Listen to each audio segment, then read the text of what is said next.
welcome to Dolphin's Dive, the weekly strategically minded Handelabra stream hosted by LogicDolphin. Handelabra believes in civil rights for everyone and in being as inclusive as possible, so any comments or activity actively working against those goals are not welcome and will not be tolerated. And with that, let's begin. 2 spirits, any complexity, random adversary, no supporting adversary. Scenario is diversity of spirits. Playing Habsburg on 3. Kind of need to eventually take up these adversaries. Let me just go through this real quick. Let's level these up to 3 because I think not all of these are on 3. Because England was at 2 last week. So let's just get these consistently on 3, and then if we're consistently winning on 3, then we'll move everything up to 4. But for now, we'll just stick with 3. Alright, so we're playing with Lure of the Deep Wilderness as well as Fathomless Mud of the Swamp. And we're playing against Habsburg 3 in the Diversity of Spirits scenario. So let's go through this one by one. First off, we have Lure of the Deep Wilderness, whose setup is to put 3 presents on your starting board, 2 in land number 8 and 1 in land number 7, as well as adding a beasts to land number 8. Special rules: Home of the Island's Heart, your presents may only be added or moved to lands that are inland. So, complete reversal of Ocean's Hungry Grasp, cannot be on the coast. Enthrall the Foreign Explorers. For each of your presents in a land, ignore up to 2 explorers during the Ravage step and any Ravage actions. So, presents cancels explorers in a sense. Growth options: we pick 1 of either reclaim cards, gain 1 energy, or add a presence to an inland land at range 4. And also 1 of gain moon, air, or plant, and gain 2 energy, or gain a power card. And the presence tracks gets up to 5 energy per turn, 5 card plays per turn, a moon, plant, air, animal, and 2 reclaim ones. And the innate powers: forsake society to chase after dreams. After this power replaces pieces with explorers, gather any number of those explorers into your lands. If target land has any buildings remaining, 1 fear. At 2 moon, replace 1 explorer with 1 explorer. At 2 moon, 1 air. Instead, replace 1 explorer or 1 town with 2 explorers. At 3 moon, 2 air, 1 animal. Instead, replace 1 city with 3 explorers. And at 4 air, repeat this power. And then never heard from again. If this power destroys any explorers, 1 fear. If this power destroys 5 or more explorers, plus 1 fear. At 1 fire, 3 plant, add a Badlands. At 2 plant, destroy up to 2 explorers per Badlands, beasts, disease, or wilds. At 4 plant, 1 animal, 2 damage. And at 6 plant, repeat this power. Very interesting. And a very powerful gather card. Damage per token.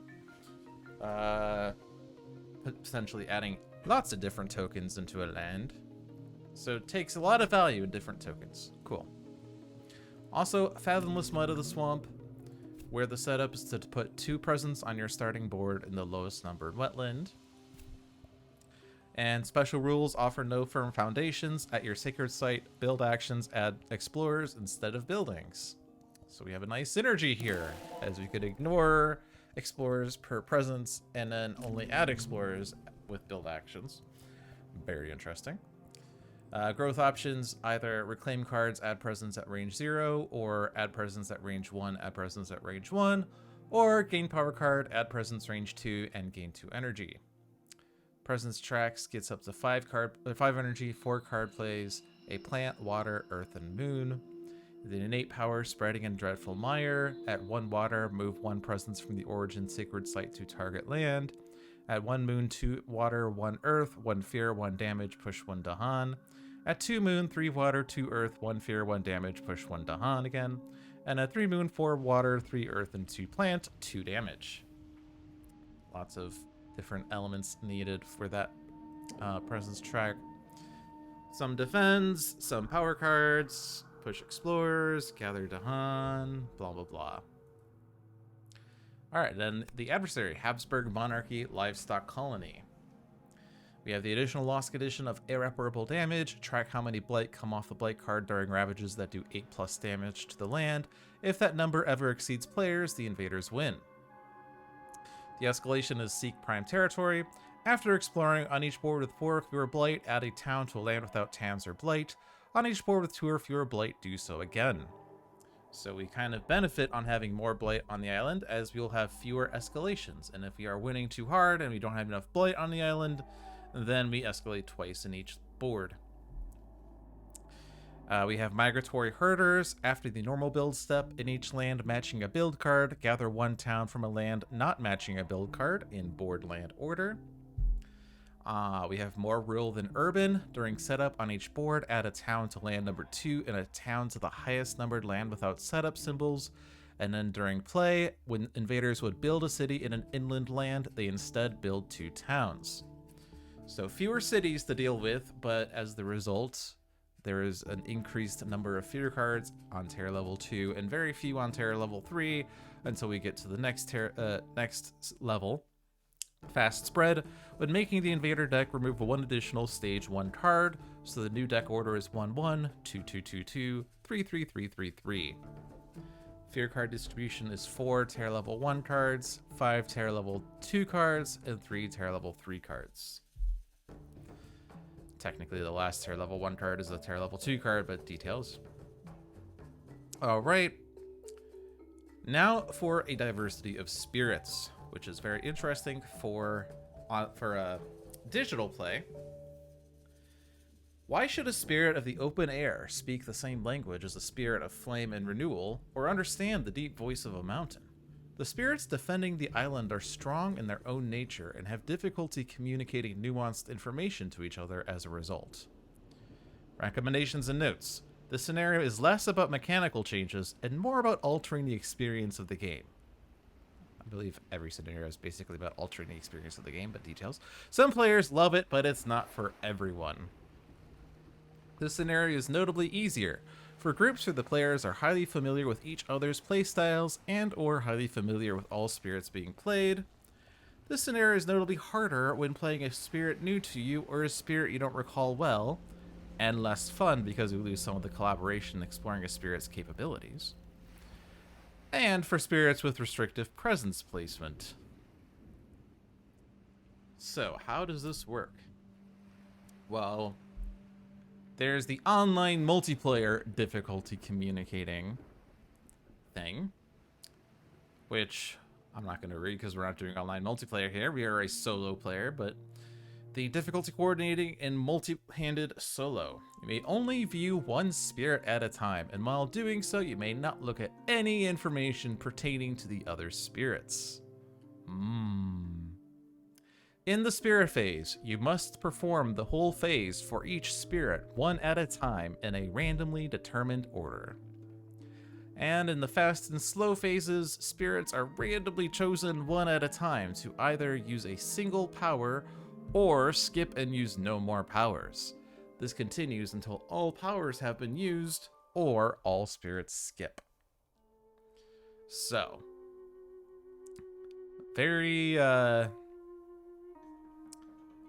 kind of restrictive in a sense. But if I'm currently like doing Fathomless Mud's growth, I can't look at Lure's cards. I can't look at anything related to Lure. Maybe I could look at the spirit panel just to remind myself how Lure works, but maybe not. Maybe I just don't know how the spirit works. I don't even remember. We'll see. Probably can't even look at it. But in any case, I can't look at that stuff. So as I'm making decisions about this turn, I'm kind of going to only be able to consider my own cards and what I remember of Lure of the Deep Wilderness's hand and other things. And furthermore, what I'm doing, if I'm doing my growth, I would be doing my growth in its entirety. So if I choose to gain a power card, I can't then look at what Lure's gonna do or what Lure's power cards are and then make my decision based off of that. I have to decide everything without that information. So that's a big restriction. And in the slow and fast phases, we go in a random order, 1 at a time, to either use a single power or skip and use no more powers. And sometimes there might be some issues like, oh, I need to push the 2 explorers before I do damage in the land, or I want to push explorers after I do damage in a land, or something like that. And I will not have that ability necessarily. So We're certainly less coordinated. Hence the name, difficulty coordinating. So, very thematic in that sense. But we do have a benefit here in strength and diversity. After growth, if you added one or more presence to lands with another spirit's presence, gain 1 energy, or reclaim 1 non-major power card. So that allows us to put off reclaims, or build up energy to play a major power or something like that. But is there a difficulty on this? Difficulty 0. But we'll see how this goes. The scenario is not the big difficulty here. It's, of course, just going to be the adversary here. There's no special difficulty here other than difficulty coordinating. We don't have to deal with, like, explorers doing funny things, towns doing funny things, whatever. We just have to remember that we can't see what the other spirit is doing. So let's go. My Twitch is... My chat window is apparently not working. Alright, there we go. I'm back in the chat room. Alright. They're exploring mountains to begin with.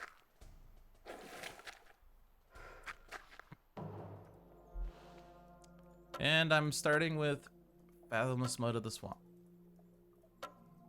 And I cannot look at you. I may not look at any information pertaining to the other spirits. Ah, but I can right-click. I'm not sure if that's... That seems like an exploit. Because I can look at the hand, apparently. Okay. So... yeah. Well, I do know that Lure's special rule was about ignoring 2 pieces. Or 2 explorers per presence, rather. But my special rule is that at my sacred site we add explorers instead of towns, which is cool, except I will not have a sacred site in E5. Actually, no, I could easily have a sacred site in E5. Although we will still end up gathering a town. But preventing buildings is probably a good idea. As much as we can. Since we will be gathering towns for every build. The thing to bear in mind is we do kind of want some ravages to happen so that we can get past the 3 blight threshold, because at 3 blight we only escalate once. At 5 blight we don't escalate at all. So letting some ravages happen just for the sake of putting blight on the island is good, but do bear in mind irreparable damage. But certainly, like, E2 right now, if we let this blight, that's 6 damage. It's not irreparable damage. It puts a blight in that land, and we'll be at 2 blight. E5 has a Dahan, so I'd kind of like for it to not destroy that Dahan. We are benefited by having a defend card. So if I put a Sacred Site in E5 this turn, so they only build an Explorer, and then we gather the town from the build. That would be fine. We could also let the town build anyway. This defend 5 would be enough defend for that. Ideally, we try to get as many Dahan in there as possible. Which we could do with open shifting waterways. But bear in mind that the combination of these 2 cards is 3 energy, and I'm only going to have 2 energy by next turn. And even less if I just go up card plays track. We do have this potential option for pushing Dahan with spreading and Dreadful Mire, but it has to be a land with invaders. So if this town gathers into E5, which it currently is going to, then neither of these Dahan lands will have invaders. That said, I probably just want to gather 2 Dahans straight up anyway.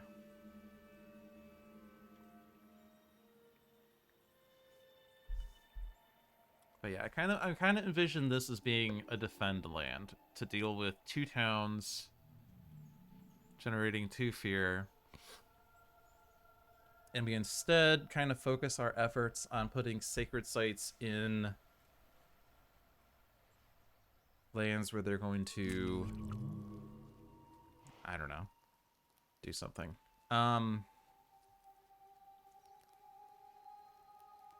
I mean, ideally putting sacred sites in lands with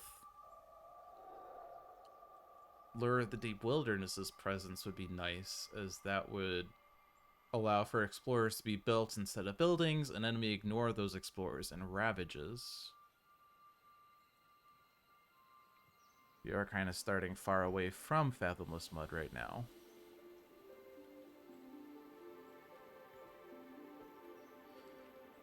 In any case, it's probably a good idea to just focus locally for the time being, since I can't coordinate with Lure of the Deep Wilderness that well.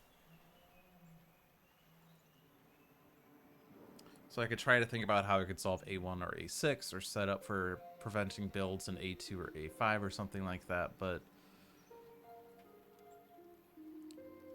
just focusing on these two lands for now, and then putting a sacred site somewhere where I don't want them to add 2 towns or a city would be nice.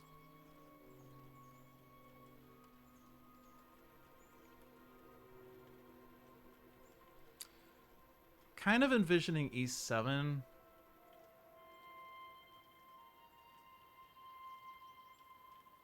I kind of want to like guard E6 and E8's visibility. And if I have like a chain of sacred sites here, they can only ever build explorers here. They would not have visibility to this. Not immediately, but down the road. And I could probably end up doing the same with A6, A5, and E3. And we can kind of utilize Spreading and Dreadful Mire to work towards that end, I guess. Let's see. I don't really need... Do I need this? That gives me a plant. Plant's not going to do anything for a while. I'm kind of thinking of going to 2 energy per turn. Whereas I could go for 2 card plays and play 2 cards right now. I just kind of don't...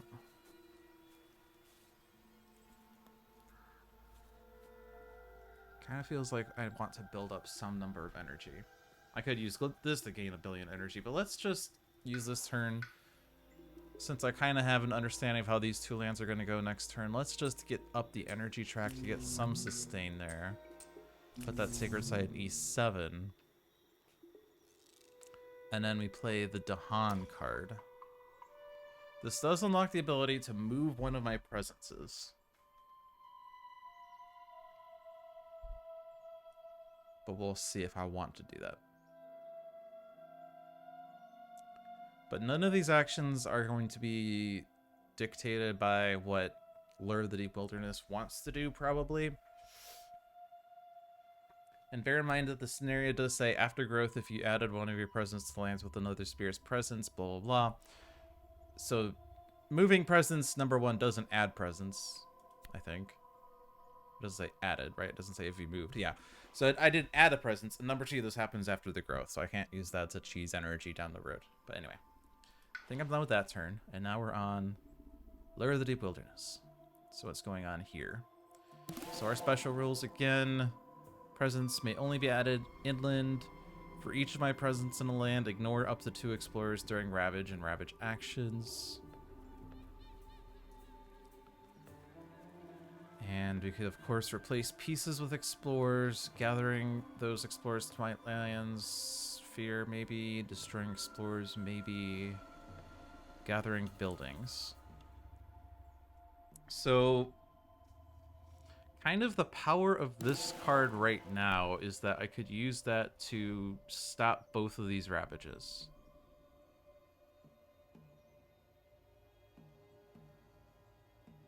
Do I want to do that, though? Because, again, we kind of want to let one of these ravages happen to build up Blight. A lot of my cards are range 0 inland, but I don't have any, like, Blight issues. My presence growth does go 4, so I could put a presence in E4 or E7 very easily. But I can only put 1 presence at a time. And I don't seem to be able to move my presences that easily, so... But these don't really require sacred sites.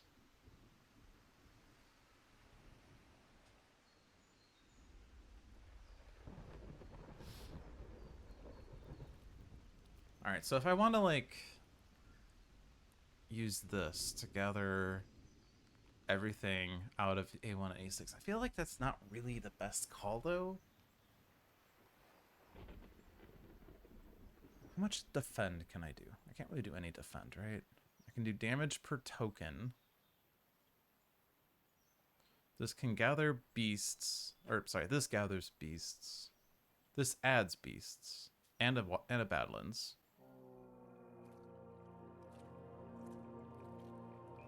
Playing these two powers together requires me to have plus energy. I can't afford that, and then I can use this.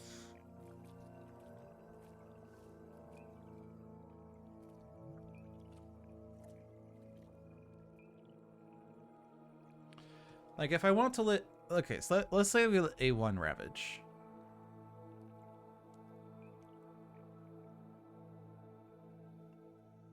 A6 is gonna build and gather a town. A1's also gonna gather a town. That's gonna be 5 damage, but... that's still not enough. But...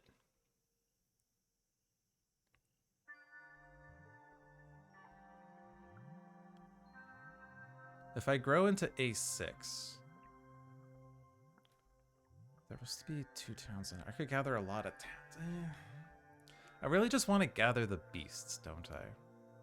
I mean, I guess I don't have to do it in A6, I could do it in A5.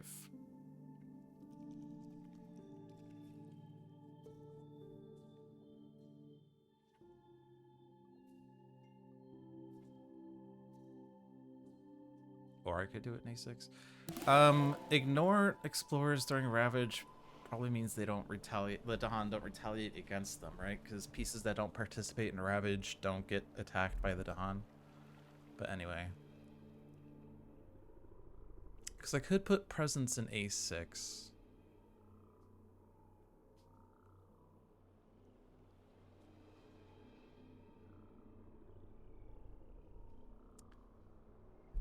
I don't know, I'm going back and forth about this. The next explores either jungle, sands, or wetlands.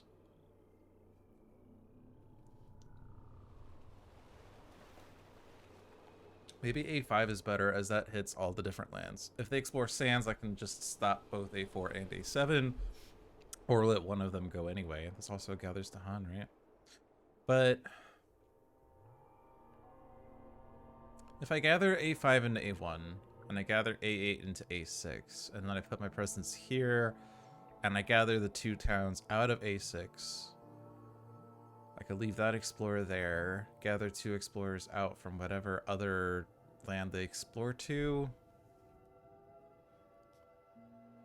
I mean, if they explore wetlands, it's just A5, but if it's sands, I gather both of these. If it's jungle, I gather both of these.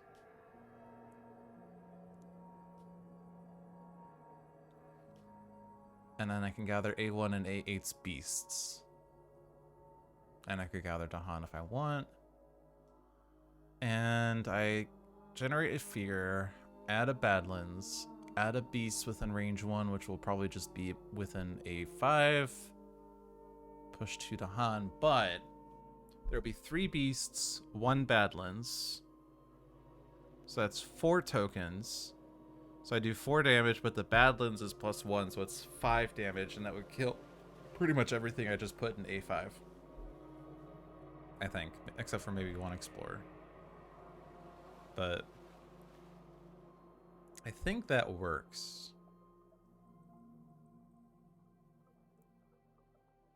So, okay. 2 card plays is needed for that, and a presence in A5 is needed for that, so that's needed. And then energy is necessary, so I do this button. And if I'm playing these 2 cards, I will have 1 plant, 2 moon, 1 air, 1 animal.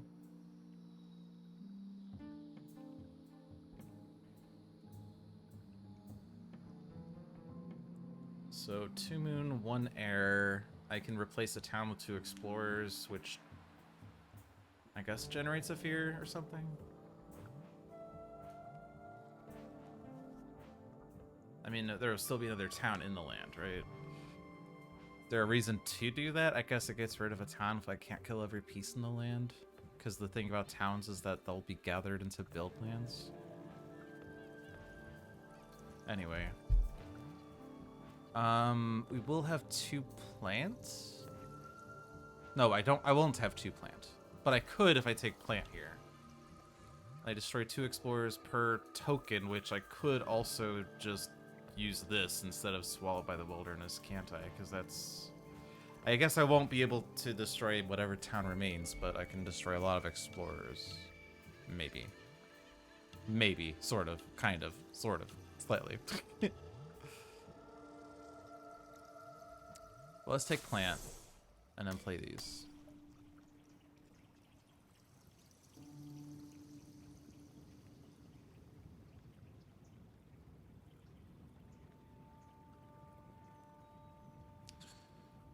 I'm just thinking now.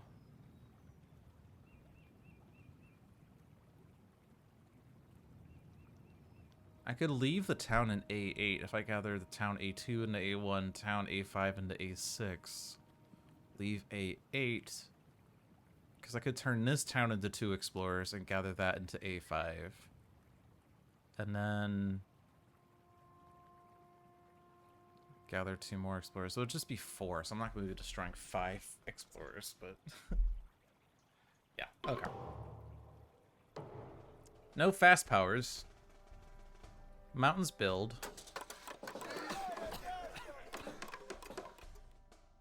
Alright.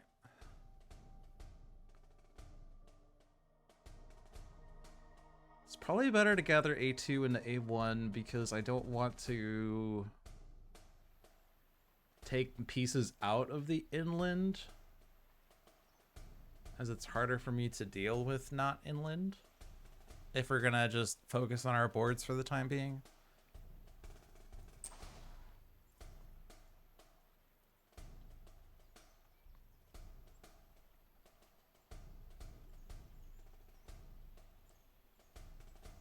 I've just gathered that one.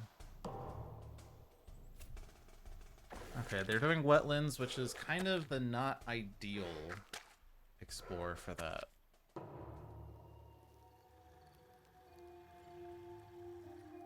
Alright, so here's where you do random back and forth, but since none of our actions depend on each other, it doesn't really matter the order of operations here, but let's think for a second about the ramifications of Wetland Explore. At least on Lure's board. So obviously the builds are there, and I'm going to solve this. So...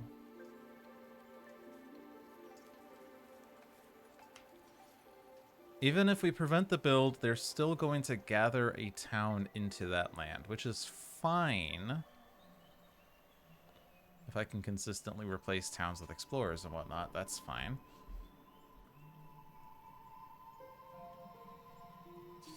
I guess I still want to gather into A5 just because that's putting more beasts in that land.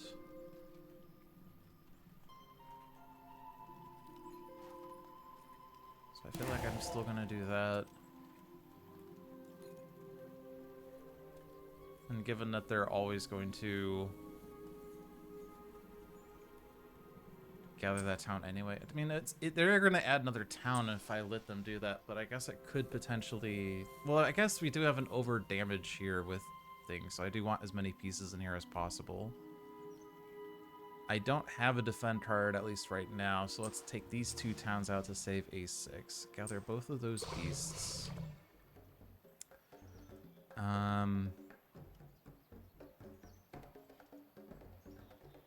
Kind of want to avoid Singleton Dahan near coast, as coast will have cities possibly, and the one card that turns Dahan into towns, the one event card that says a single Dahan in or adjacent to land with cities, yeah.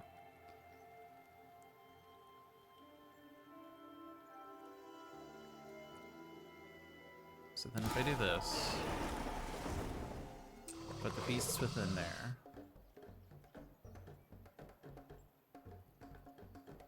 And since we don't have a defend for A1, I don't want to put the Dahan in there.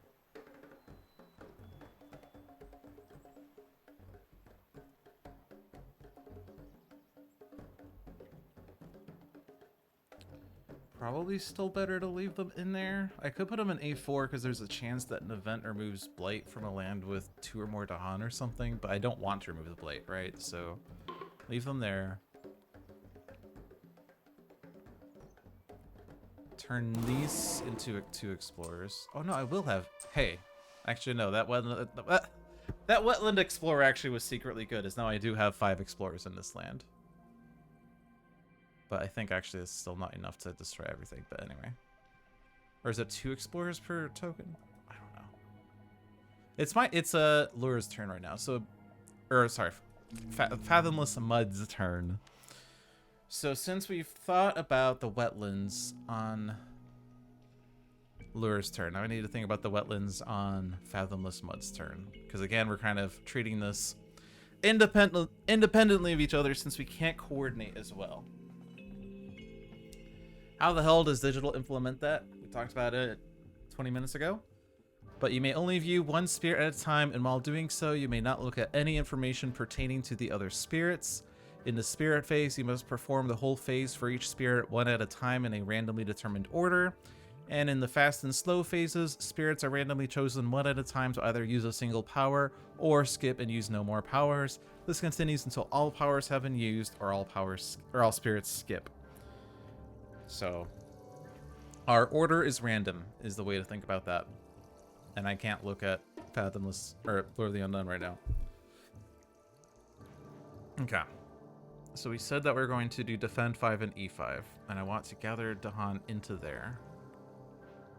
And we also have a move presence thing. But the fact that they are building wetlands, they are only adding an explorer to E4. They will gather the town from E6 into E4.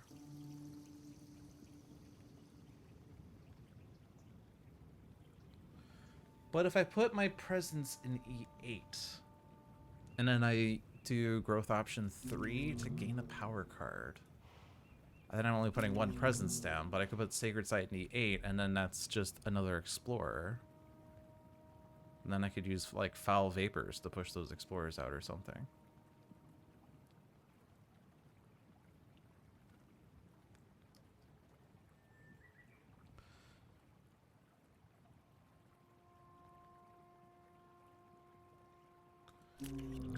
We could get to 2 card plays next turn. We're playing this card always. So we will have a moon, water, earth, and we have a plant, but that plant doesn't matter right now. Another water would mean that we do 1 damage. Bear in mind that the gather town happens in land order, so the E4 gathers before E8, so I can't, like... Because I'm going to kill all the towns in E5 with the defend. So E4 is forcibly gathering E6. So E8's not going to get this town. But if I put the Sacred Site there, then they don't build a town there. They build an Explorer, and then they won't have a town to gather. So there's 2 Explorers there. So yeah, I could still use that to push the Explorers out.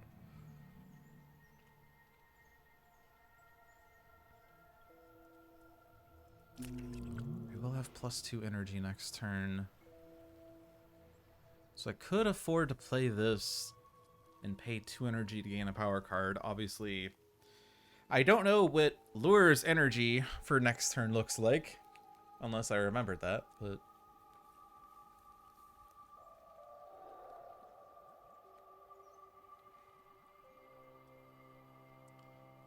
I guess we'll be playing these 2 maybe, unless this power card does something more. So maybe I do this one to push the 2 explorers out of E8. But that doesn't really solve E4 in any capacity. I guess they are adding an explorer there as well. I guess I would rather push out of E4 and try to let E8 ravage.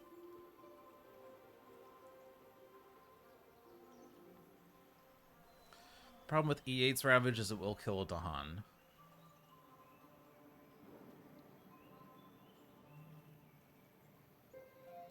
But I guess I don't need to be in E8. I mean, they will add a town to E8, but I could use that to push Dahan out, but at that point, I'd rather have 2 Dahan in there to kill the town, right? Because if this builds a town and I don't do anything else, one Dahan dies, but the other Dahan deals 2 damage and I can kill the town.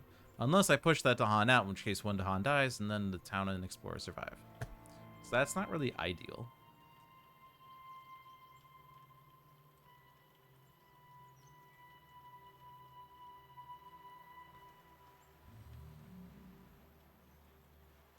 I mean, we could put a lure presence in E4, and then I don't have to worry about this. I guess, though, there'll still be the town that's gathered in there.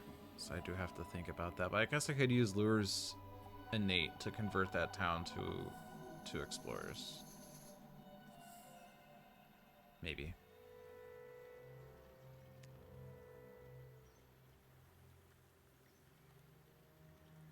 Okay, I'm not really sure yet, but I guess it depends on what the power card I get is. I do want as many Dahan in here as possible. And I'm gonna end up with a singleton though when all is said and done. So hopefully we don't get the. Oh, we are doing 1 damage, aren't we? So I don't need to do. Okay. So I just need to gather 1. And then because Dahan and Invaders are present, 1 fear and 1 damage. And now the 2 Dahan kill the 2 towns with the defend card. Okay.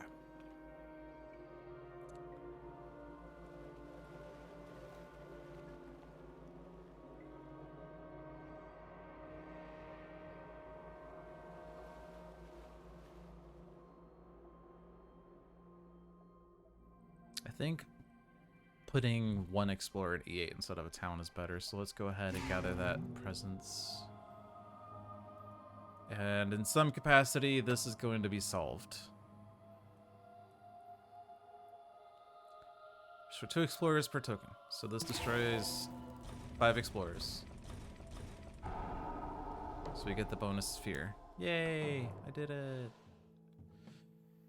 And now we're starting with Fathomless Mud, who has to do the entire growth without considering Lure of the Unknown. But the only question mark was really like, I mean, this is going to be solved in some capacity. Am I going to push 2 explorers and then not have a solution for E4?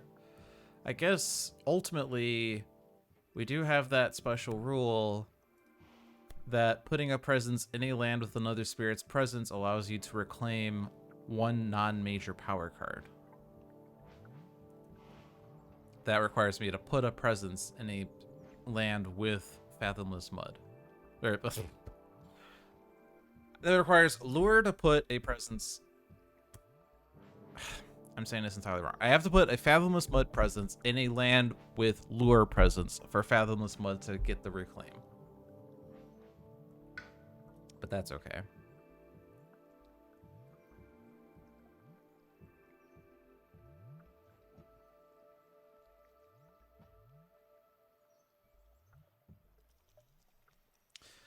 I mean, I guess we could do that with Lure and just gather 1,000,000 pieces into E7, and that solves both these ravages. But you kind of want to let one of them happen somehow. Because we're letting this blight, we're letting this blight. We're going to try to let this blight. This is solved-ish.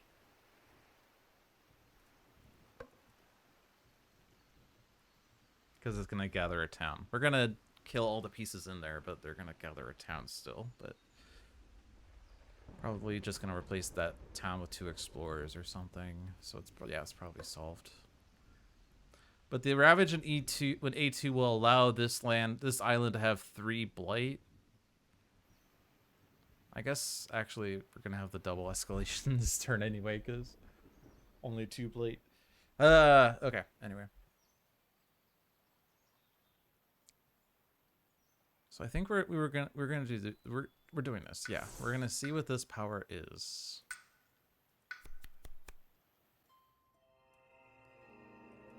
We're interested in moon, water, earth.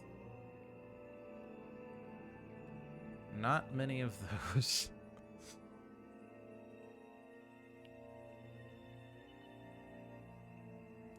Only really need 1 water though. If we're playing this, assuming that whatever is better than foul vapors.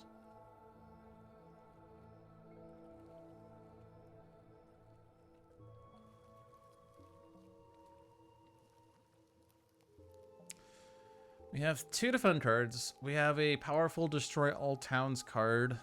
Not all, but lots of towns. And adds a blight. Flow down river pushes a blight, explorer, or town.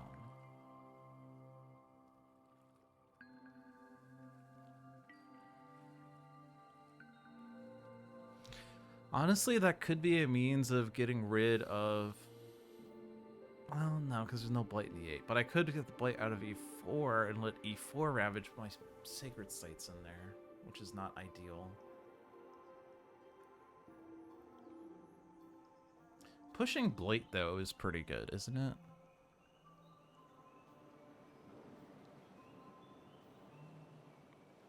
I mean, pushing a town is good, and it's free, but pushing the blight allows me to let a land that's currently blighted be a place to ravage, because I could just push the blight and not have that cascade happen. But not this turn, though.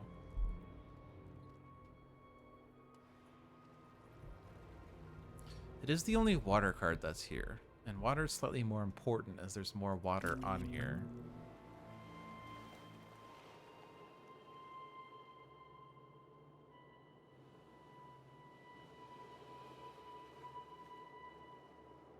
This adds beasts if I have enough moons. But moon is late.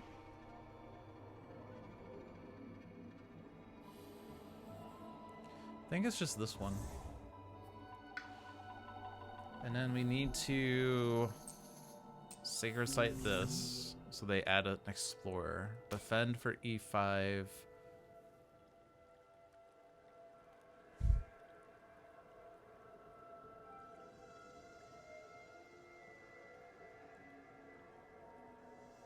I think just foul vapors to get rid of the explorers from E8.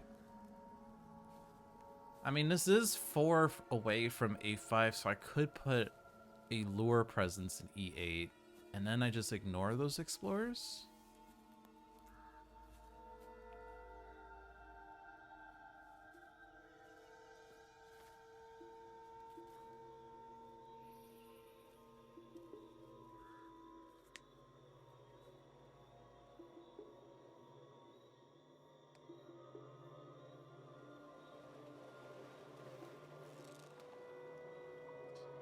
That would allow me to reclaim on lure, which would allow me to reclaim the card that gathers 2 explorers, 2 towns, 2 beasts, and 2 Dahan. But it's not really set up well for that.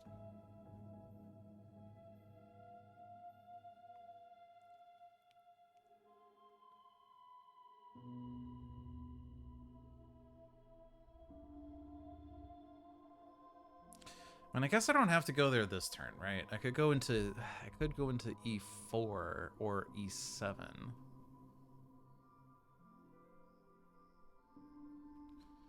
If I do E7, I can gather the town and 2 explorers out of E4.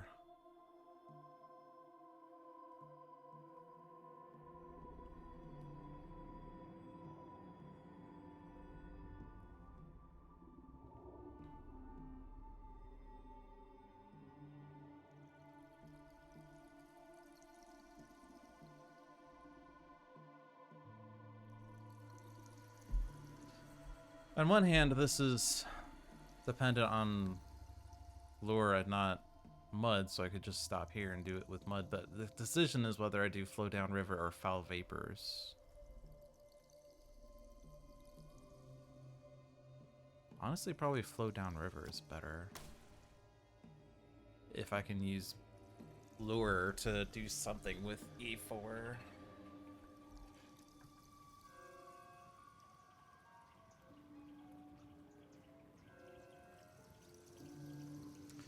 You do have 1 fear, 1 damage, push 1 Dahan, and move presence.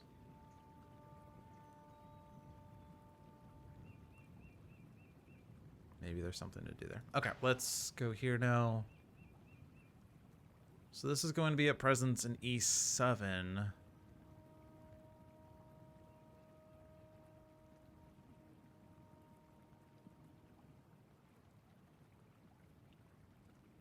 We're playing this to kill everything at A5.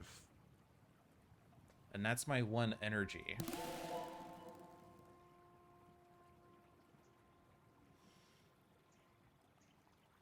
Replace a city with 3 explorers is never going to happen when we can't have inland cities. Just so we're aware. I mean, I guess you could push a city inland, but the adversary does not build cities inland. And I can't put my presence on coast.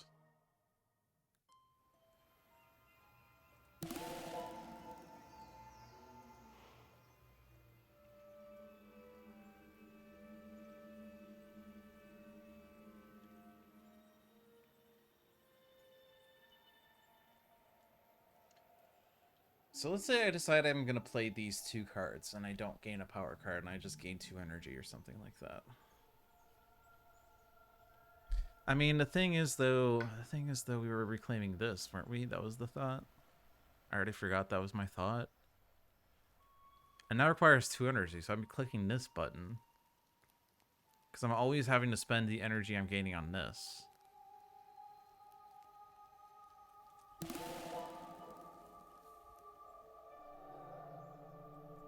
So where does that put me elements-wise?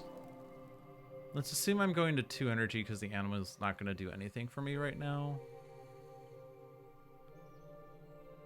I mean, more card plays down the road would be better, I guess, but there's more elements up the energy track, and the more energy I get, the more I can just start gaining power cards instead of gaining energy, I feel like. It's kind of weird. It's, most spirits you kind of want to spam card plays, but this guy you kind of want to spam elements and energy? I don't know. I don't know the meta. I just work here. But let's say I reclaim this, blah, blah, blah, do whatever I need. That's going to put me at 1 moon, 2 air.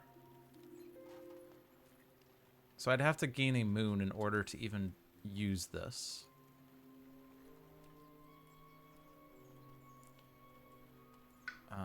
I'm not going to have any plants.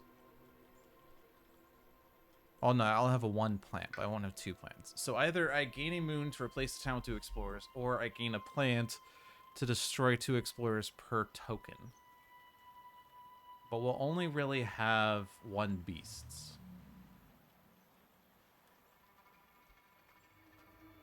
Because we're not adding any tokens here. The power of the previous turn was in part due to playing Perils of the Deepest Island in A5 to add a Badlands and a Beasts. But I'm not going to be able to do both of those. Unless I just reclaim all, but if I reclaim all, I'm not adding a presence, and I want to add the presence. And if I reclaim all, I won't have energy. I guess I could gain 2 energy and just do the previous turn again, but then I won't be in E7, which is what I wanted to be. So I think this was always happening, right? Always going to E7. Reclaiming Softly Beckon, which means I need energy. So the real question is, what element do I want? What's going to be more beneficial for me? I get a fear if I destroy 2 explorers, but replacing a town with 2 explorers removes towns from the inland.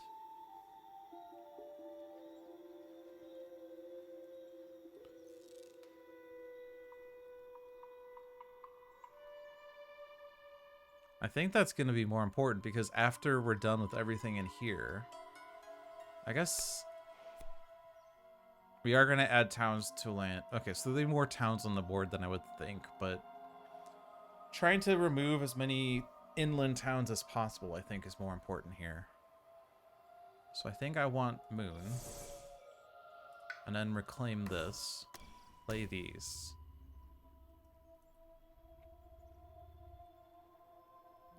So that's going to solve this.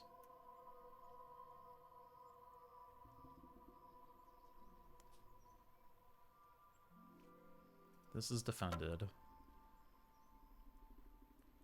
I want A2 to ravage, but there is a Dahan in there, which is unfortunate. Because I'm not really doing anything with that Dahan. But maybe next turn I will finally gain a power card and maybe get something that gathers a Dahan fast. Plus there's an event card to consider. So destroy everything in there. We do have a fear card as well. Defend there. Okay. So Healthy Island, promising farmland. When exploring once per board, place a town instead of an explorer. Beasts provoke. On each board, add a beasts to a land without blight that has town. Canny defense. During ravage in every land, defend one per Dahan in the land. So we will have extra towns. But we were adding more beasts. But only to lands with towns. So honestly...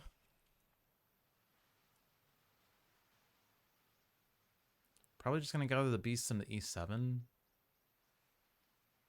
Maybe, I don't know. But I do want them more inland as it benefits lure more.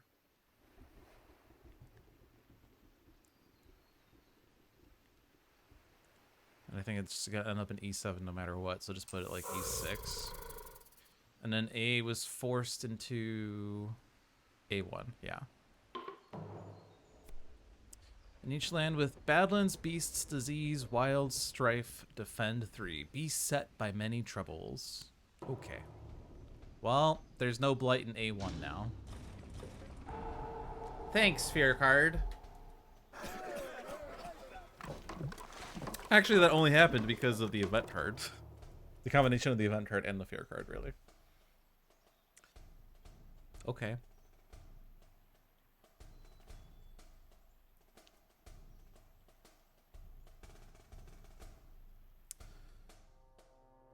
Alright, this kind of is probably going to challenge how I approach this.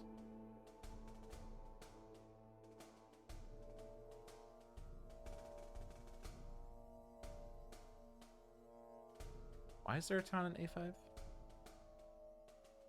Oh, because it gathered from A1, right. Okay, so I have to think a little more now. There's no blight there.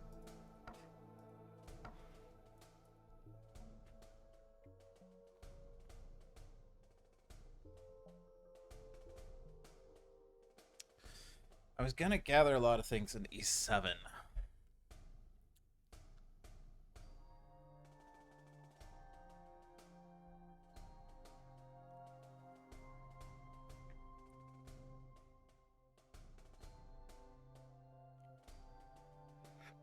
Coastal is just the temptation here. To avoid the inland town.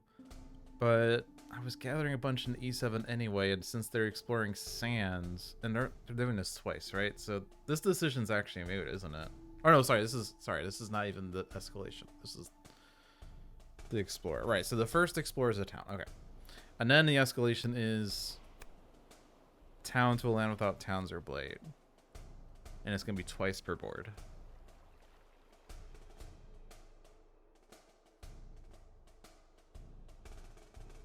Probably just keep it coastal, honestly, for that one. I would like to avoid it being an A7. But if I do that, then A4 kind of gets screwed.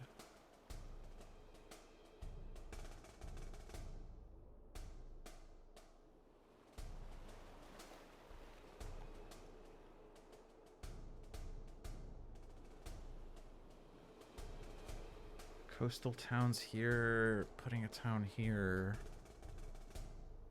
I'm turning this town into 2 explorers.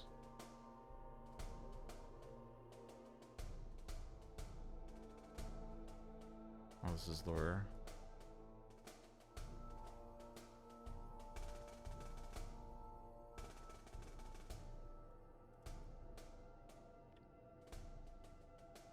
I might have to reevaluate where I gather the things, because I think I just don't want there to be towns in A7.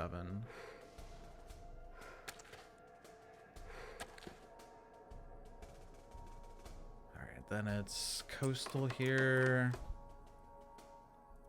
Coastal there, coastal there, coastal there. Alright.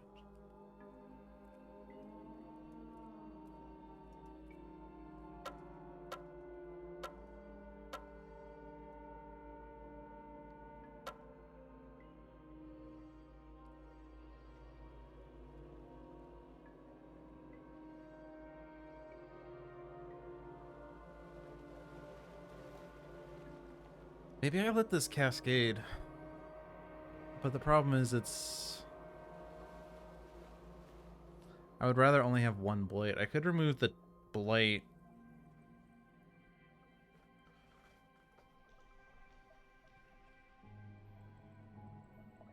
Kind of the issue is that despite my best efforts, we're still going to end up with towns in, like, E6.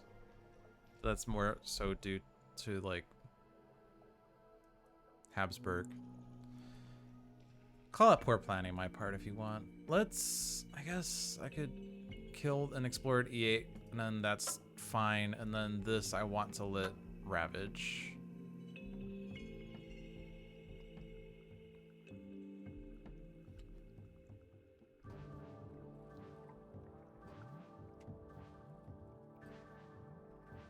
So I push the blight, let's push it here.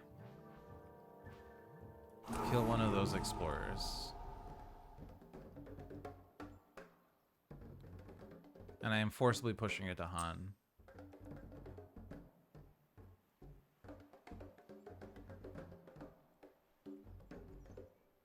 Let's put an E6. Maybe that will do something. So. I can replace the town with 2 explorers. I could also gather those, any number of those into your lands. I don't even have to be in the land. I could do this like an E3 and then gather explorers, but...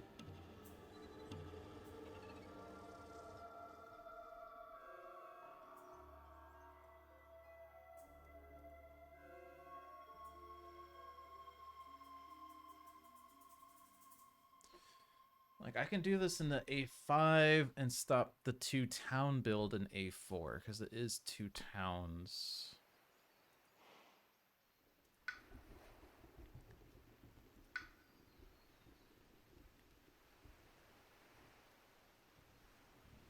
But they're still going to gather a town back, and then this is like... Having 1 town in there is better than having, what, like 4 towns, but...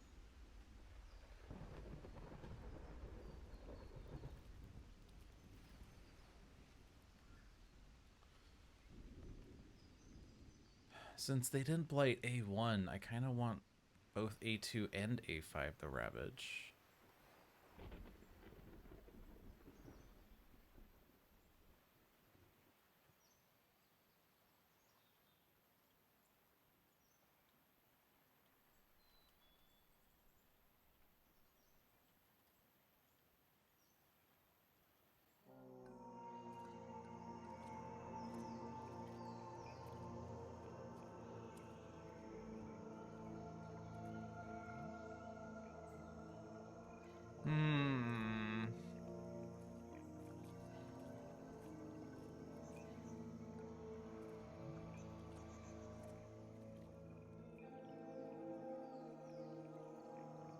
And I guess I could always just convert this town to 2 explorers. And then gather that into A5.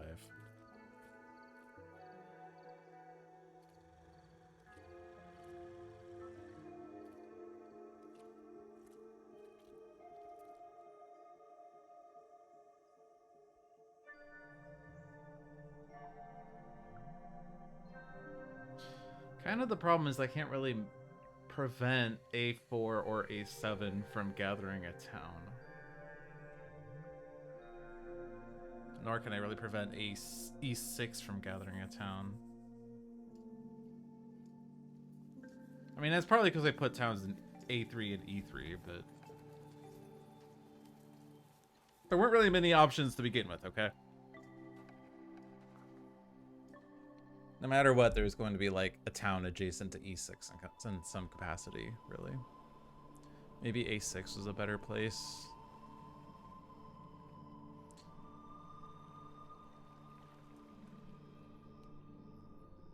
I guess I could have just decided based on like what lands are not adjacent to sands, but I don't know.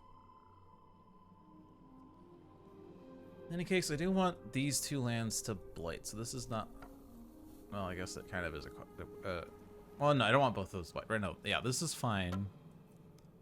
I do want this to ravage, or to blight, because then there will be 3 blight on this board, and they'll only escalate once.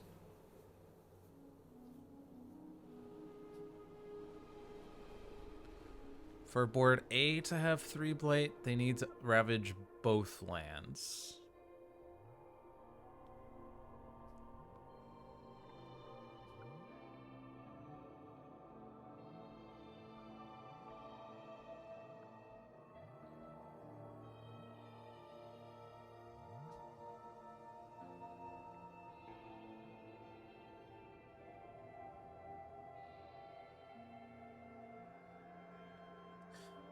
So I'm kind of thinking...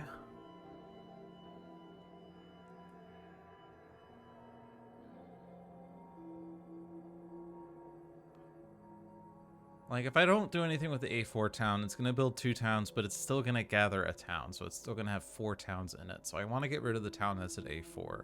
If I use Softly Beckon to gather that town, it's going to go into A5, but I kind of want to get the Dahan out of A5, or otherwise, like, if I let this ravage currently, 1 Dahan dies, but the other kills the town, even bearing in mind the Badlands.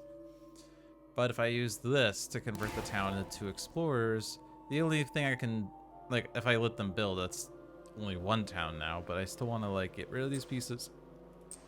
They can only ever go into A5. But now, in order to get rid of those explorers, I need to beckon into A8 or A7. If I beckon into A7, that's going to build 2 towns.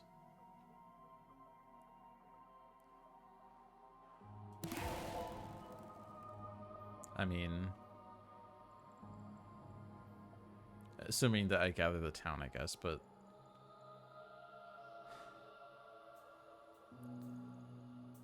The problem is I can either prevent the A7 build or I can kill the town in A5, but I can't do both.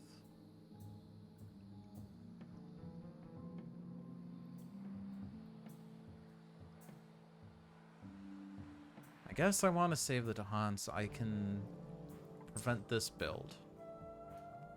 And then I'll gather this, and then...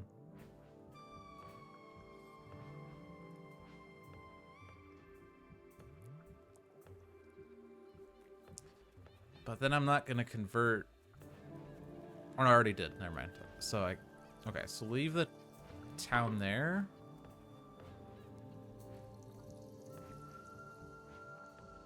Let's move beasts around.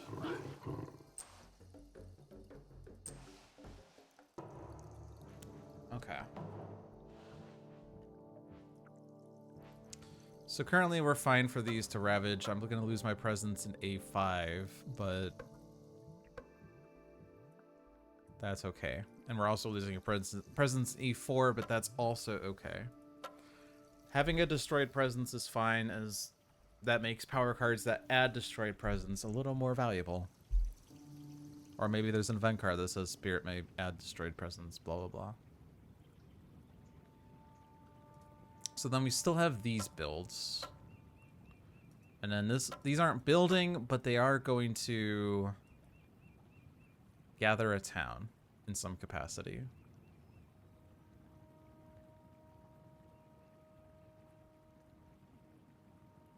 They're gathering in board land order. So A2 gathers, then A5, then E4, then E8.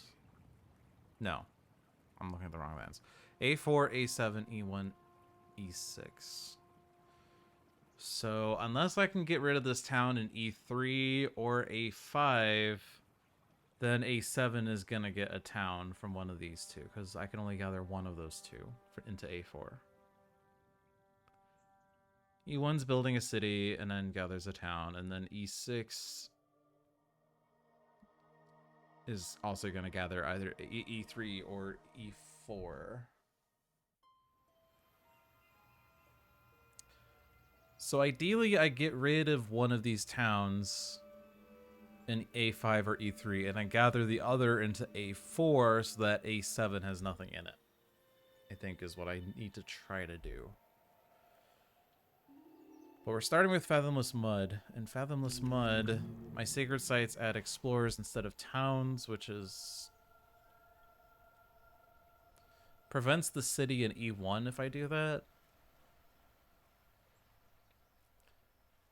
But do I need to reclaim one card, which I can do by putting a presence in Lure's land? Because I could reclaim the Defend 5. I don't need that this turn. We're letting the Ravages happen.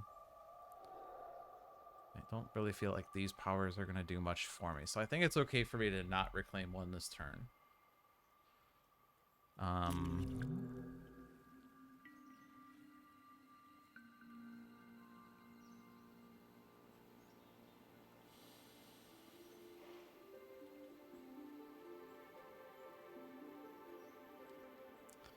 But do I need to look for power cards that push or gather towns fast to deal with the A5, E3 issue? Or do I put the Sacred Site in E1 and not have another city?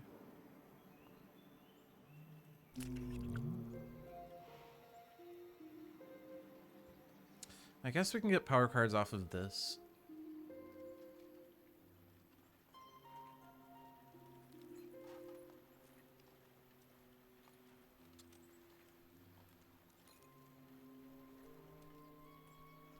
So let's consider...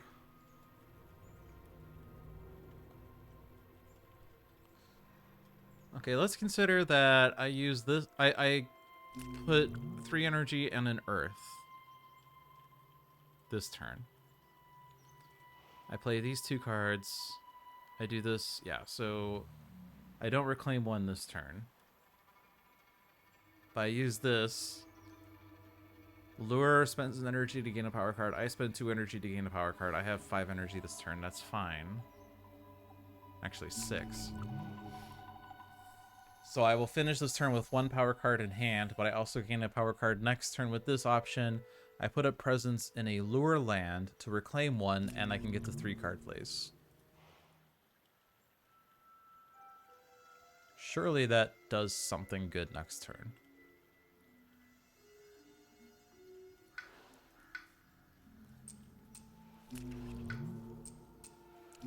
Surely.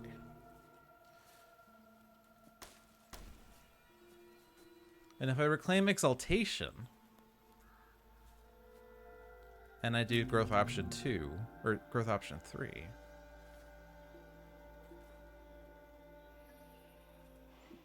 then I can keep playing 3 cards for a while without having to reclaim. I think that works pretty well.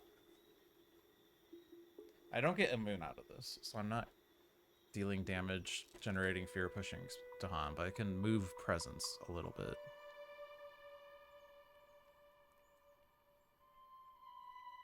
Okay. Yeah, because if I keep doing the thing where I'm spending 2 energy to gain a power card with plus 3 energy, I think that works fine if I'm playing a bunch of minor powers.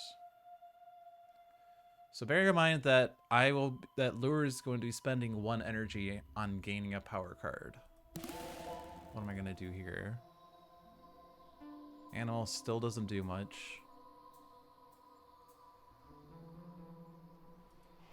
Ideally putting a presence in a Fathomless Mudland to reclaim 1. Damage per token. I could do that in A5 and not lit that Ravage, but we're trying to lit that Ravage. Could do that in A8 to kill both Explorers, but that seems foolish. Could do it in E6. I'd rather do that next turn.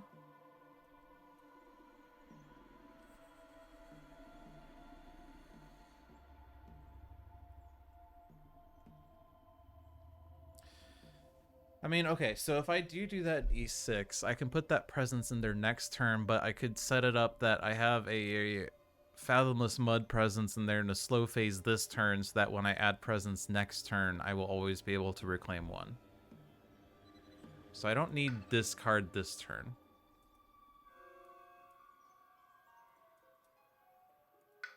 The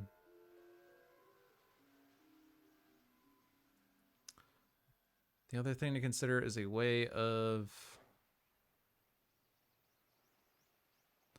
I mean, I guess if I want to prevent the A7 town, I would need to...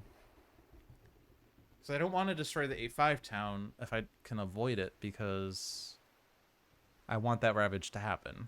So the only thing I can do is stop the E3 town or push that somewhere else, which... Gathering into A5 doesn't solve that problem. If I put my presence in E4, but that's going to ravage, so I would lose another presence. I can't grow into E1. I could grow into E8. Or E7, really, but I want to be in more lands, right? Unless I need a sacred site.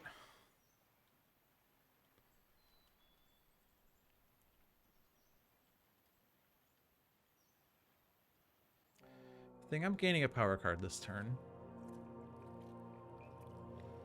If this power card requires a sacred site, then I put a presence in E7 to make that sacred site happen, maybe.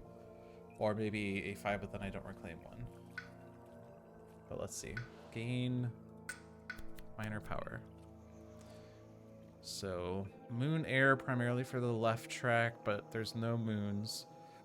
Plant largely for the right one. Fire.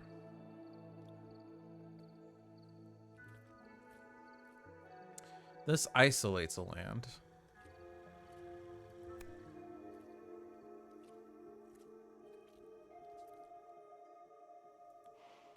Isolating prevents invaders from seeing that in different ways, right?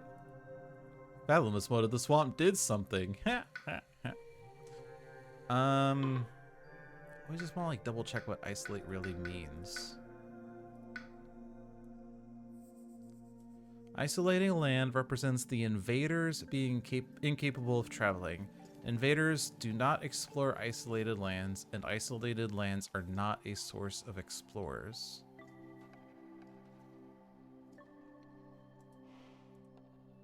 I think it also prevents, like, more than just that, doesn't it?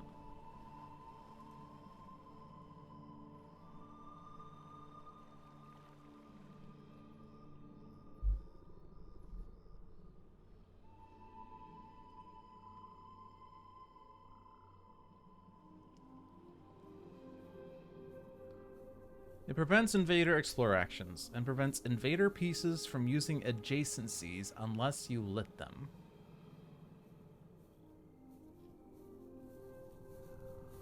Isolate does not affect Blight cascades, since Blight is not an invader piece, so it is not impacted.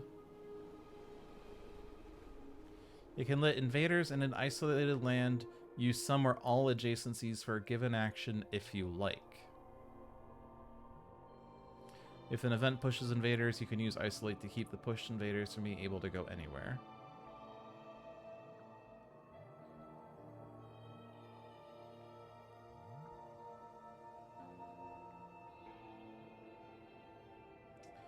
Habsburg is notably easier for spirits that tend to let lots of blight get added, or for spirits that can isolate lands. Oh, it doesn't say that on there, but okay. So if I isolate A7, then I can't gather E3 into it.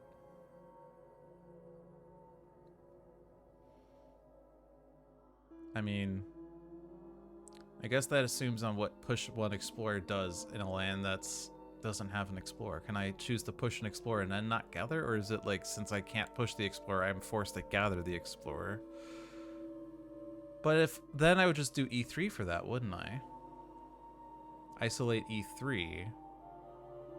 Gather A5 into A4. Okay, so that works. I would need a sacred site range 1, so either A5 or A7. Probably better to... Okay, let's put it in A5.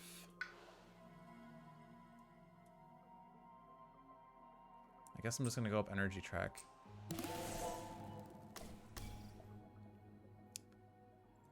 But yeah, that moon gets me this. So I can do inland piece replacement. Put the Sacred Site in A5, so even after the Ravage, I still have a presence in there. Isolate E3. So that that town can't be used for A7. So then this is good.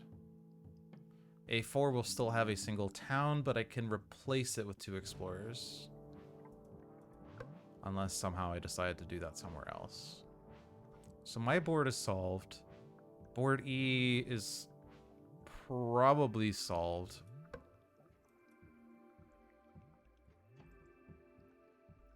Because I'll reclaim Swallowed by the Wilderness next time. The 2 beasts will kill the town, and then my presence allows me to just ignore the explorers. So yeah, I think then I can consider this solved. Well, this is still going to have an extra town, isn't it? So we'll have to do some thinking there. But I think we're fine. And then this is question mark. It's only going to have an explorer and a town. No, 2 towns, but still. Okay. Isolate that.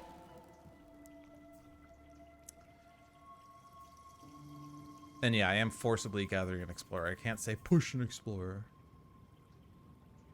Let's take from E2, I guess.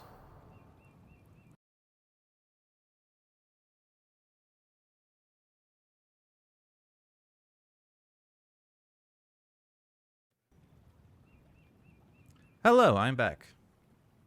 My computer does this sometimes, where it decides to disconnect all devices. I don't know, I guess it's maybe like overheating or something. I don't know. I'm gonna get a new computer in a couple months. Alright.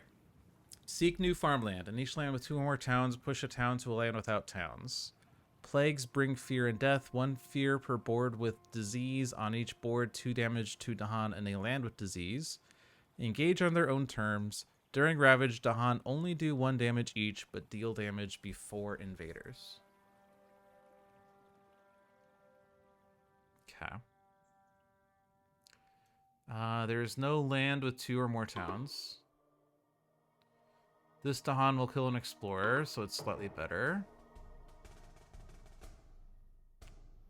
I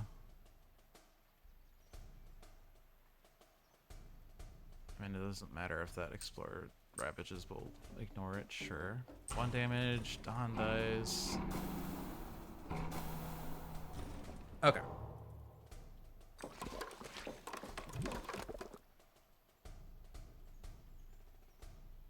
So into A4.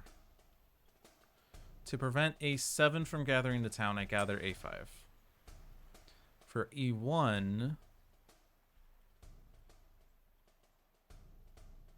I guess E5. And then for E6,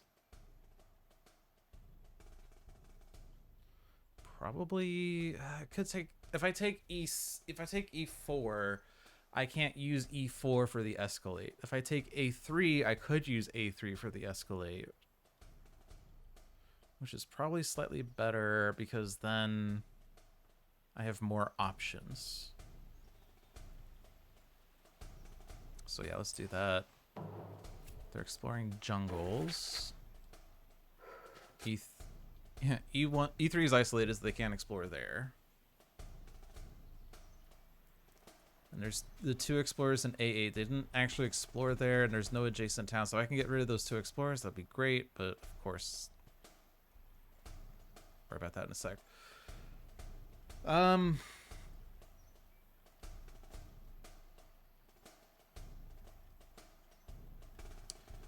see, board A, it's add a town to a land without towns or blight. So not A1, not A2, A3 is eligible, A4 is not, A5 is not, A6 is, A7 is, A8's not. Or A8 is, yeah. So if I do click A6, A7, or A8, obviously A8, they add 2 towns. If I click A6 or A7, they will gather that town into A8. So A3 might be better, even though that does put a coastal city on the board if I let that happen. But let's come back to that in a sec. E1, E2, E3, E2, E1. E4, E6 are not eligible, and E7. So it's either E5 or E8 on this board.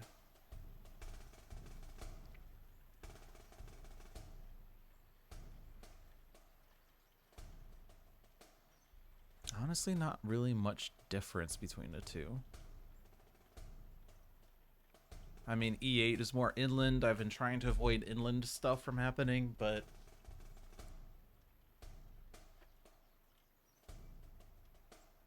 maybe I click E5 just to... because there's a possibility that I could maybe do something. I don't know. I think E7 is going to have a town no matter what. And then on this one... I guess A7's ravaging, so I don't want to click that. Unless I can somehow defend that. I don't think that's happening. We do have a wilds and or replace a presence with disease. We have replaced town with 2 explorers, which we were going to do at A4 probably. I guess we're destroying the 2 explorers in A8, aren't we? Yeah, that okay, so this is good. And then I don't want to have a town there, so it's going there.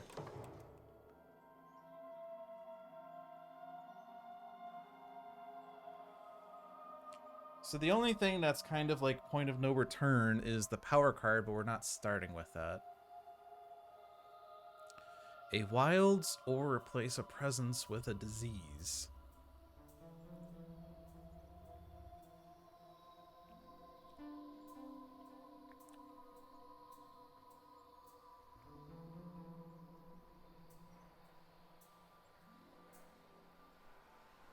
I guess our thought was we're going to defend E1 next turn. I'm going to put a check mark there as that's very easily defendable. E6 is a little less clear. And then we're done with this. So, thankfully, both boards have 3 blights. They're only escalating ones. Unthankfully, we only have 1 blight left on the blight card. Should we just blight the island? Well, we would need to add 2 more blight on either island in order to prevent further escalations. And at that point, it's kind of like, well, they wouldn't escalate anyway.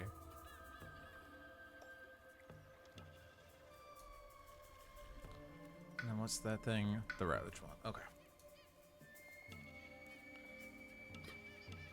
I mean, Wilds doesn't really seem super helpful, but replacing a presence with a disease doesn't seem super helpful either.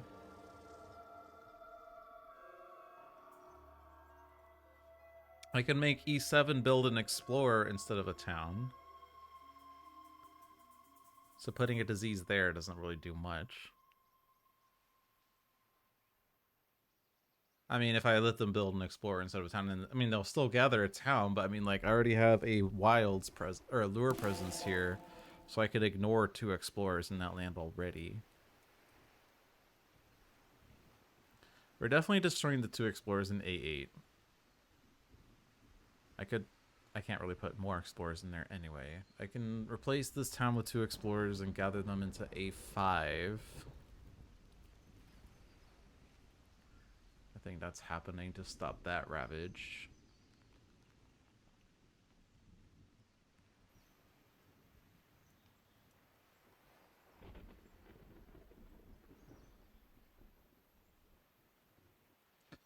So wilds or replace a presence with a disease. But not like, it's not super helpful either way.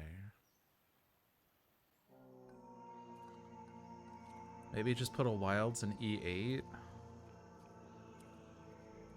As silly as that is. Because the next explorer is either wetlands, mountain, or coastal.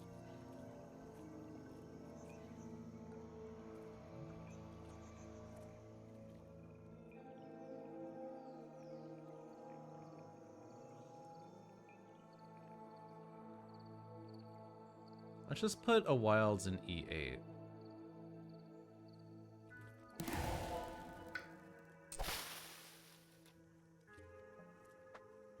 Because I don't really see how a disease would be super helpful anyway. Okay.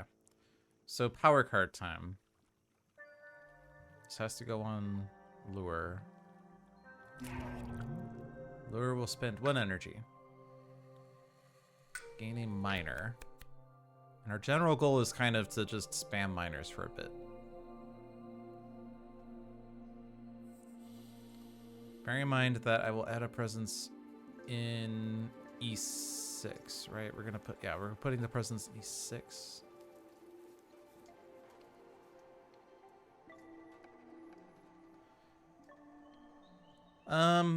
So what would I be reclaiming?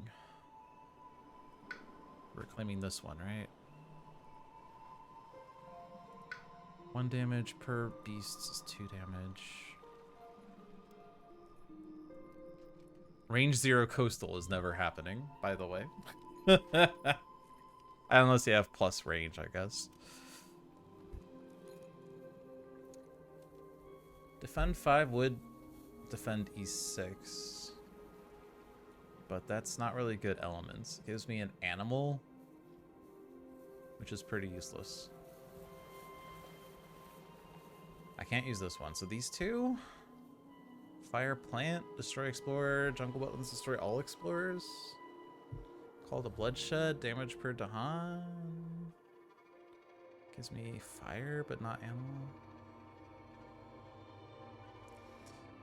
So what was I thinking of reclaiming? I'm reclaiming this one, right? So if I take Poison Dew, I don't have immediate defend for E6, but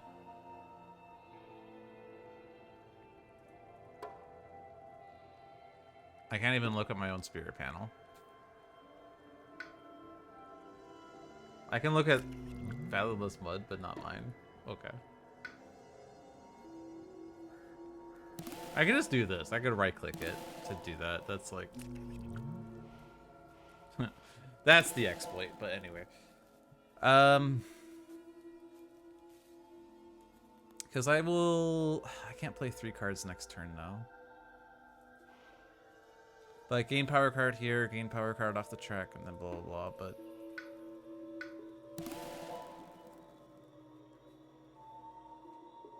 Maybe I work towards the 3 card plays, assuming that I'm just kind of going to work towards that equilibrium.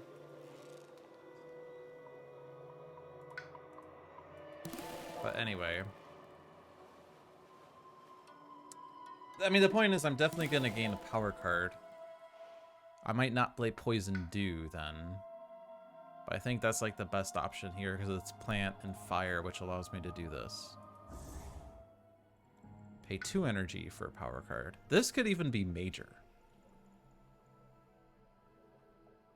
I'm sitting on 7 energy next turn.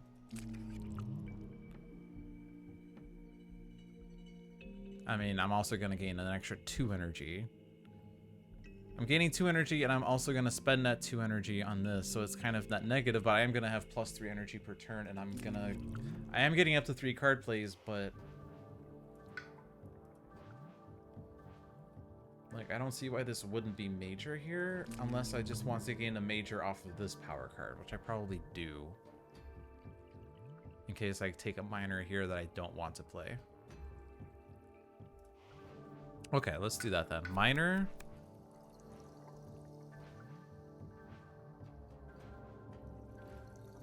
Kind of something, ideally something that solves E6, which is not these. Ideally water, I don't have water. Moon, earth, there's no earth. So I guess I'm taking a major. I mean, if I'm taking a major, then I'm gonna go up energy track this turn, aren't I? Because I'm not gonna use this power. I mean, I guess I could just completely not do 3 card plays ever and just spend 2 energy, gain a minor that I then forget for the major off this growth option or something silly, but...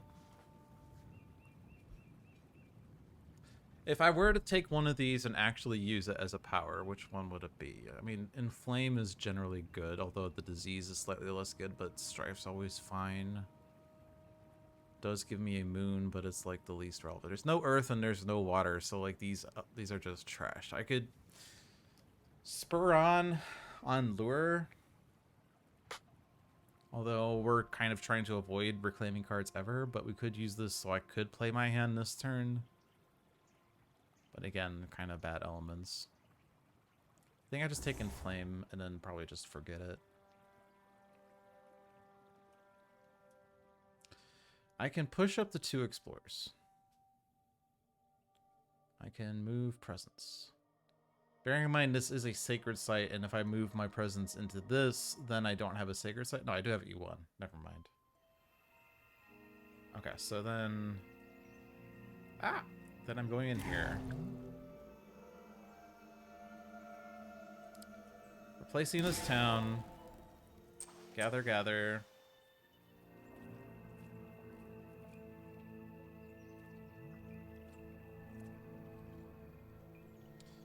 Can't get towns into, or can't get Dahan in E1 currently. And we still don't have a solution for E6. There will be a lure presence in E6, so I don't really need to worry about the explorer in there.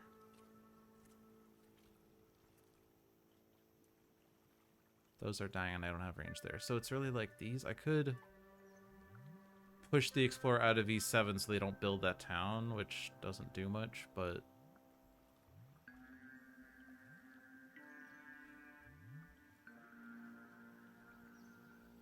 It is one less town. I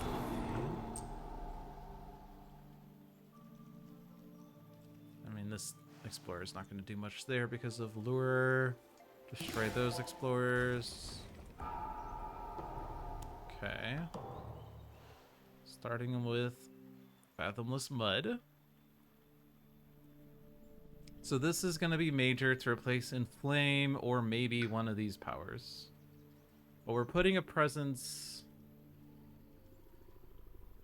This is range 2 presence, but we can always put an E7. We're putting a presence in a lure land to reclaim Exaltation. And we're going to basically do this for the rest of the game.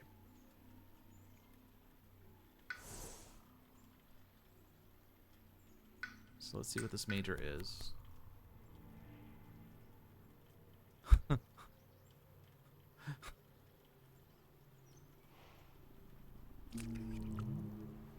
That's cute. Remove all pieces, then add the pieces matching target land setup symbols. I will not have this moon.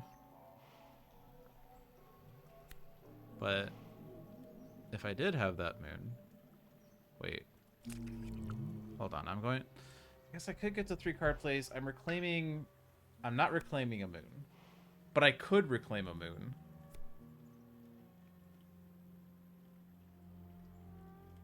This is range 0, though. There's not really a single land. That's terrible.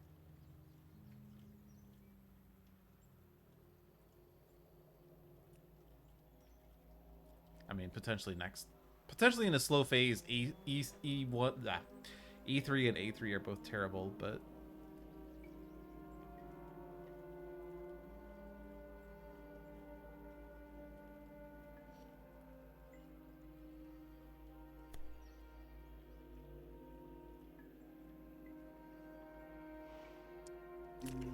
I don't have air.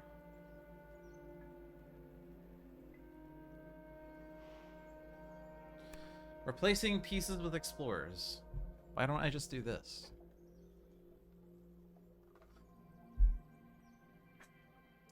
I don't have animal, but I mean it doesn't solve E6, but I mean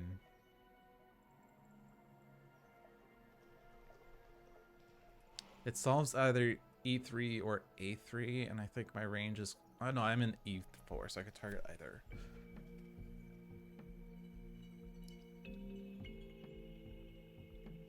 Replace a Dahan with an Explorer. Oh, both of those lands have Dahan. That's kind of trash, isn't it? This can only target mountains or wetlands, so it's not helpful for the sands or the jungles this turn.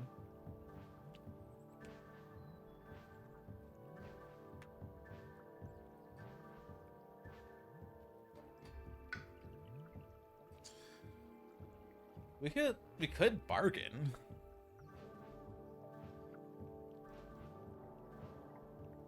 Range 0 land with at least 2 Dahan. Bearing in mind I'm trying to put my presence in a lure land, and I'm not currently in a land with 2 Dahan. I guess A8, but... Mark both target land and another land with 2 or more Dahan. After pieces are added or moved into the marked land, choose any land, then move those pieces directly to that land.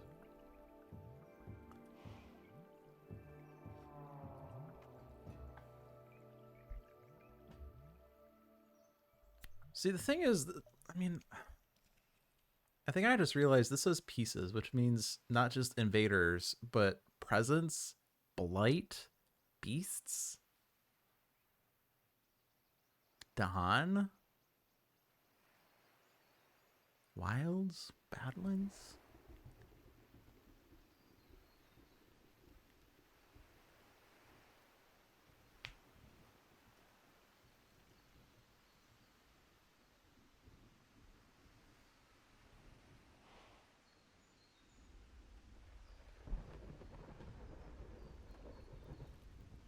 The thing is, this actually is exactly my elements, except for the plant.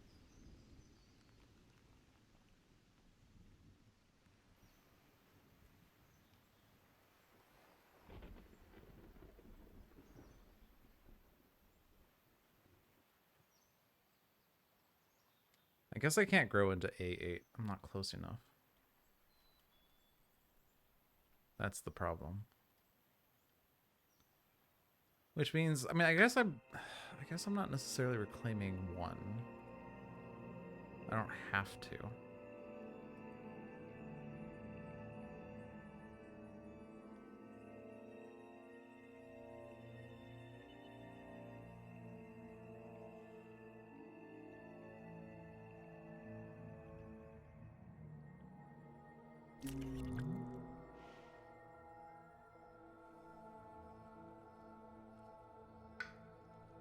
Wait, can I actually hit this threshold? These 2 give me 2 fire and 2 animal. I will have 1 water off that card, so I need a water animal, which is this one. And if I play that, I can gather Dahan out and then not replace, but...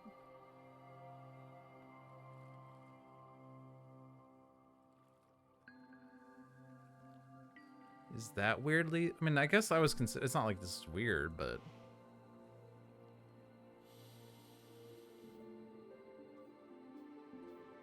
So I wouldn't be forgetting Inflame if I did this.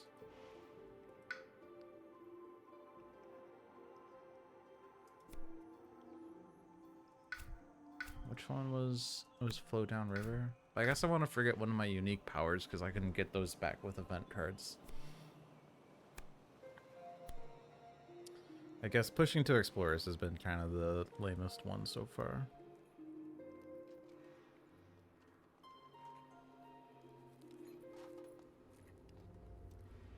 Okay, I kind of like this then, as the bargain is kind of hard to pull off this turn.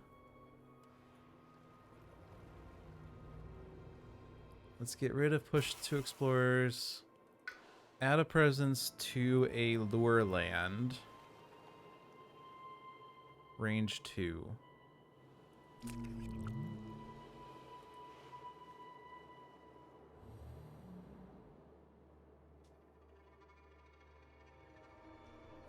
Only sacred site that's required is Inflame. We currently have one in E1. Oh no, wasn't I reclaiming this one? Oh.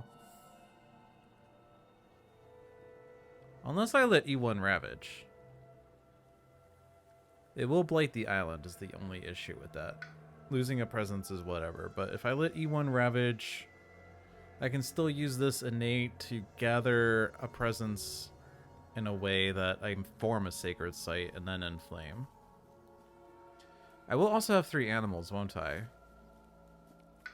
Which makes this better too.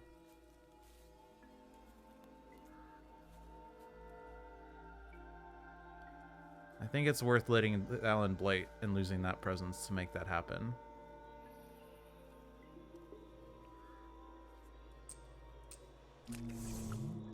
So then we reclaim this. spam these.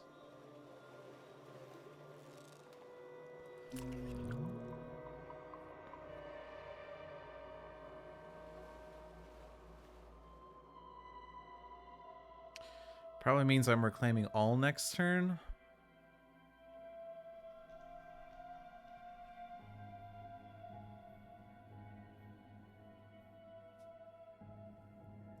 I could potentially just reclaim dissolve the bonds and gain a power, but I'm not doing the thing that was going to sustain our not reclaim all. But let's go with that for now. Back to you. You can't get to 3 card plays this turn. But Poison Dew wasn't going to do much for us this turn, so we're going to reclaim... We're reclaiming this.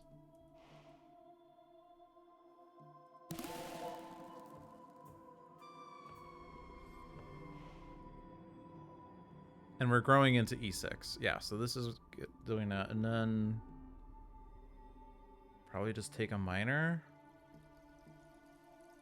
Since I don't have energy to gain a major.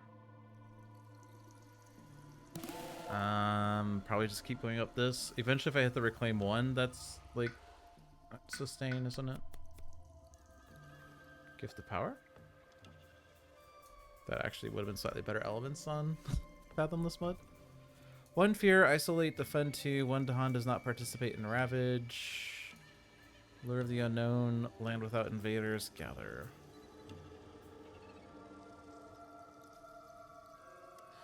Well, Gift of Power gives us a moon, gives us a plant.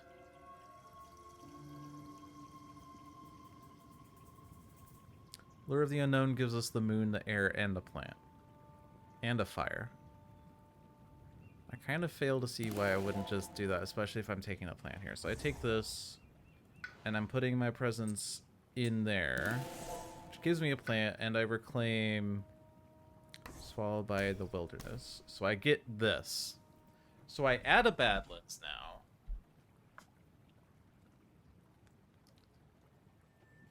Which can power up the destroy 2 explorers per thing. Replace the town with 2 explorers. Whatever. So...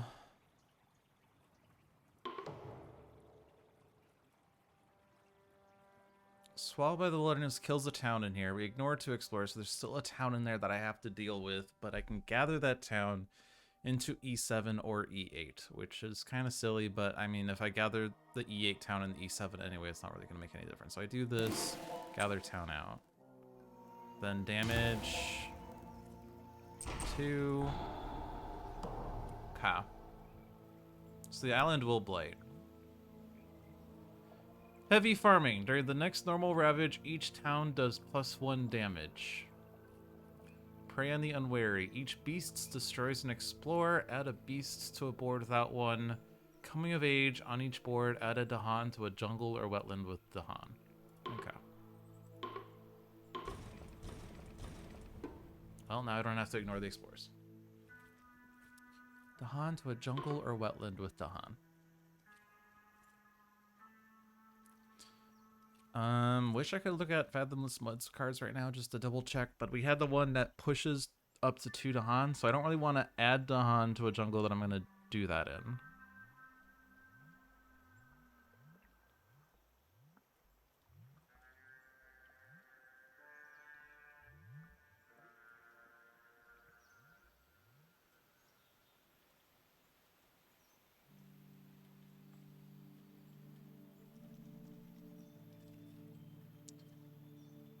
Kind of a tough call, as I would like to defend the other land, but the defend card is range 0, and while I could move my presence to get into that land, the idea that I had was to form a sacred site with it, which is not going to make that work.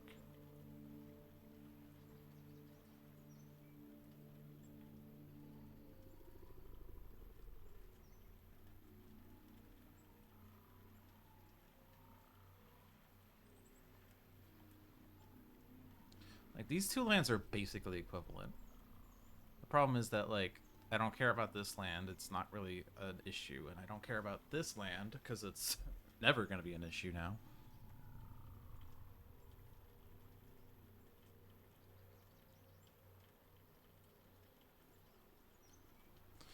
Let's just click this one. I guess I'm doing both, right? I guess I'm doing both.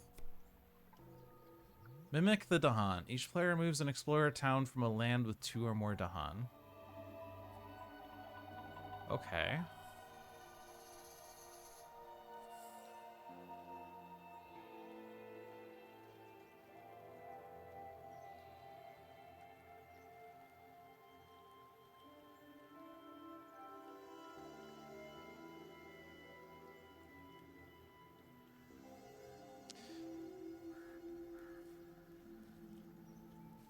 Let me just click this for a second. This is gonna pull this up. Yeah, I just want to look at these cards. Okay, so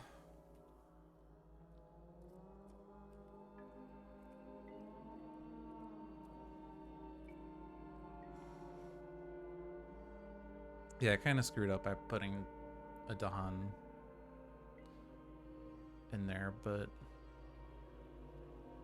I really should have just put it here. I should not have had both of these be 3 Dahan. I clicked that too fast. But I can't undo now. But if I do make that sacred site for this, I can strife the town that gathers in one of these lands. So I want to remove... I want to remove... I don't think it really matters which one. I want to remove all pieces from one of these 2 lands. It will still gather a town, but I can then just strife that town. And that solves that ravage without me having to defend it. So that will force me to have a sacred site either E6 or E4.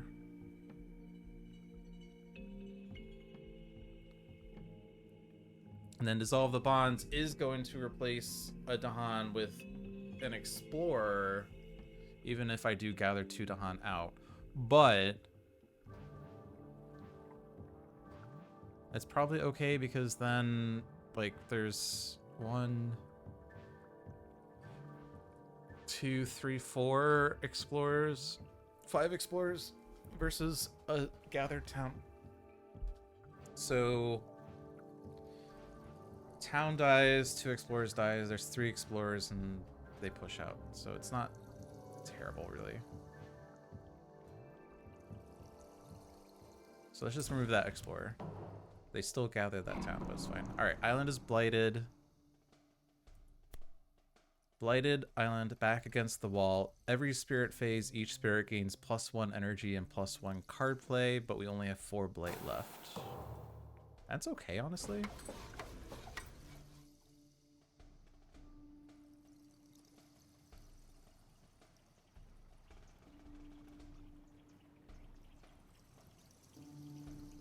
Both of these are blighted.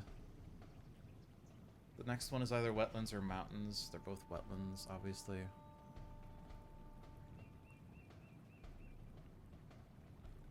Let's take this one as E4. I can make a sacred site. Or even just gather that town out, I guess, but... Again, wetlands or mountains. If I click this one, it will be an option for escalating, so I can do that. Gather that was what we wanted to do. They explore coastal, so there's no escalation.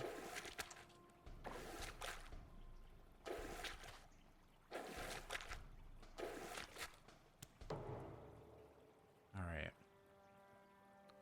So this land is solved once we strife the town. This land is solved because all the explorers will be gone and the town will be killed. So... And then there was nothing in that land to begin with. But if I replace the town in E7 with 2 explorers, I can gather those into E6.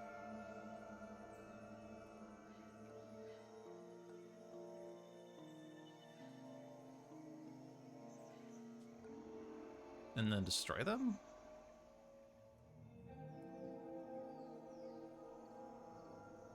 I mean, this could target like A3, but we're strifing A3. I guess.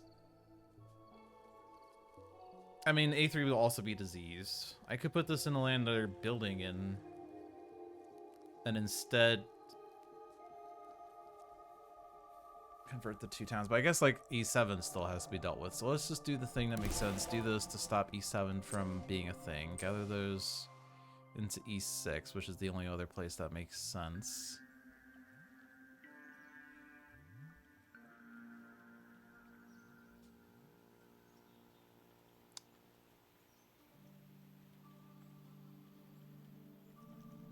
Gather 2 Dahan. Dahan invaders present 1 fear and 1 damage.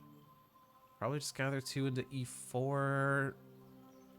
Kind of like rid all the Dahan from E3, I guess? Or do I leave them in E3? Probably just leave them in E3. Kill an explorer. Dissolve the bonds. This has to go to as many adjacent lands as possible, but pretty much everything that's not coastal is what I want. And I never heard from again.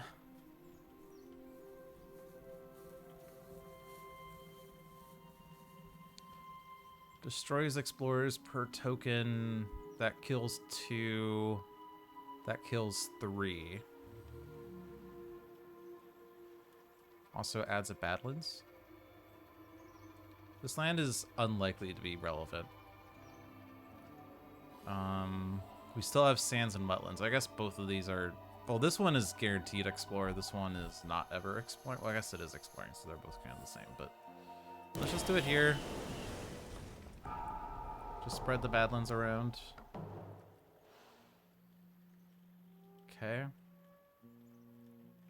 Also, I didn't gather into A3, but I didn't even have the growth option for that. Because I don't even have a sacred site. I said I can form a sacred site, but I couldn't actually form a sacred site. And as a result, I couldn't... Okay. Okay, this requires a sacred site. Which means I couldn't do the threshold... the threshold thing I wanted, which means that A3 is a problem. Oh, but that's range 1. I can just defend that at range. Okay. So that's fine. Even if that ravages, it's fine, honestly. And bear in mind, we have +1 card play, +1 energy per turn as well. Which is interesting.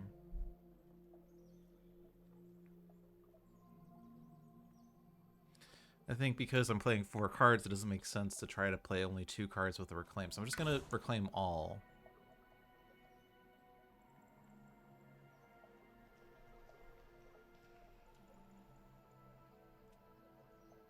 And this will make a sacred site somewhere.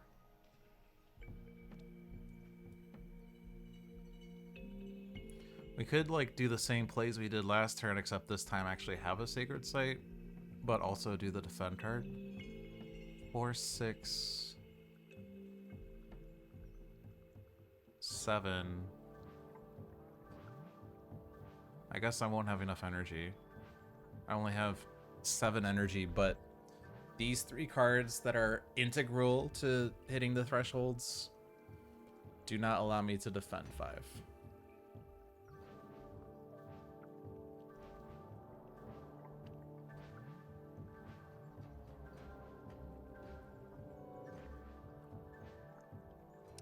I mean, Sacred Site in E1 is what makes the most sense, is that's a city build, right?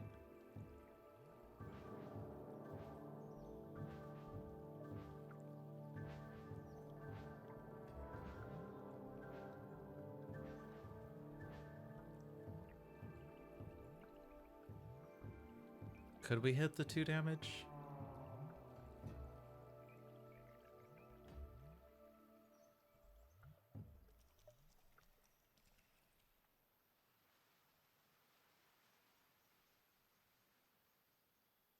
Let's take water here and then...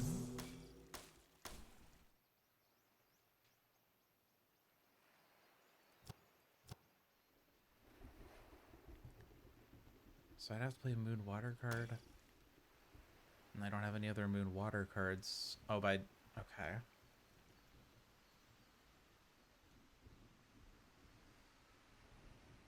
Is it worthwhile to do this if I'm not doing damage? I guess I could do it in like E2.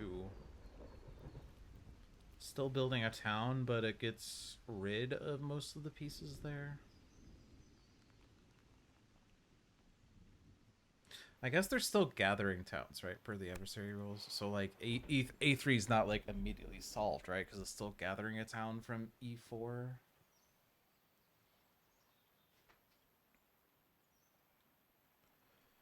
In any case, if I want to hit this threshold, I need another Earth card, which is forcibly that, and then I have to play another Moon card, which is forcibly this.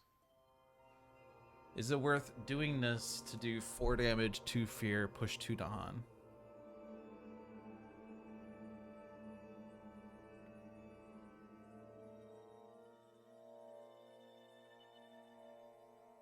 I don't know. We do get power cards. Defend 5 in A3. If I can get rid of the town in E4, that would be great. As then A3 won't have anything in it. But they're going to gather A1, A2, A3, E1, E2, E3. So yeah, this town is going to go into A3 first. And in fact, that's the only gather. Because there's no other inland towns. And they can't gather coastal towns. I guess Lure did have that isolate card. Let's finish here. Let's just assume I'm going to do that. We do have a isolate card. We could isolate E4 and then A3 is not gathering that town. And then E3 doesn't gather the town.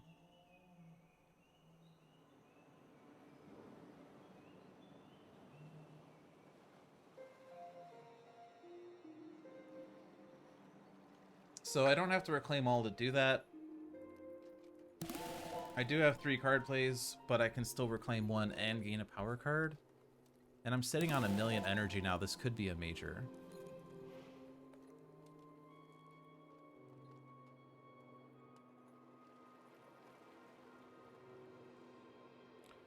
So if I'm going to... I'd have to add a presence to a mudland, which is either A5. This isolate requires a sacred site, so if I'm isolating this, it would have to be E7 or E6. I guess either of those are fine. Probably E7 is better, as that gives me more visibility to E1. So yeah, I can't just do that. So let's gain a major.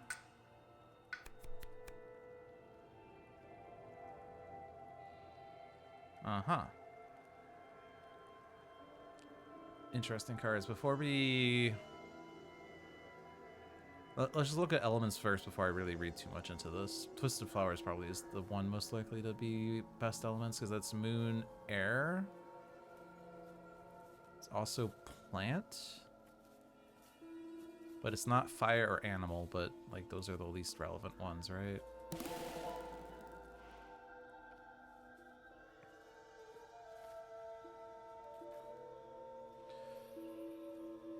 What about the other ones? Okay, gotta hit the threshold on this then is the second consideration. I'm not even gonna read the text yet, but let's just see. I have an innate moon, innate plant, and an innate air. That's literally all those elements. And the card that I'm reclaiming is not a moon card currently.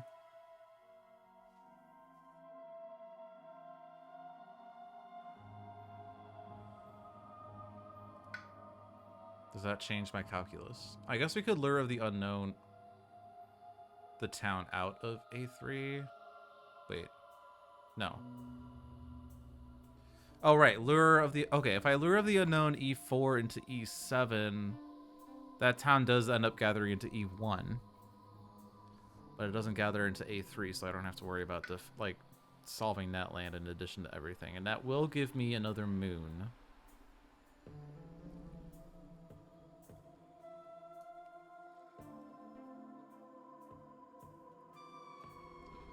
So I can hit the threshold not very easily is what it looks like. Solidify Echoes of Majesty Past. Majesty Past before someone corrects my pronunciations. I don't have any sun cards, so I cannot hit that threshold. This does give me Moon Air, but the sun and the earth don't do anything for me. Paralyzing Fright gives me an air.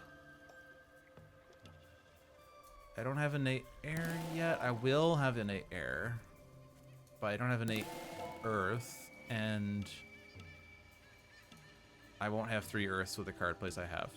Okay. And then the Wounded Wild turns on its assailants. 2 fires possible. I have innate plant, so that would make that work. I'd have to play a... I guess I don't need the air in that case. I could take the animal in that case. So I just need another plant card, which I have, obviously. I could take plant animal. This one does have plant animal. So we could hit the threshold on that. Okay. So this threshold's possible, this threshold's possible, neither of these two are possible. So with that said, Twisted Flowers, we said, was the most likely pick just based off of elements. Does this do helpful things? 4 fear, add a strife, tear level 2 or higher, move 2 invaders. We are 12 fear away from that, so we're not really there yet, but with the threshold, we will have 7 fear before the tear level check. We also do 3 damage in that land.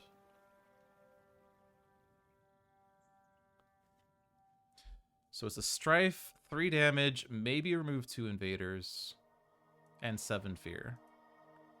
And we need 12 fear to get to the next tear level, so we need to generate 5 fear. There's 1 off of A3.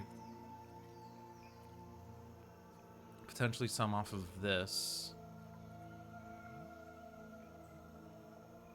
And I think we said we're taking Lure in order to hit this threshold. That doesn't generate fear.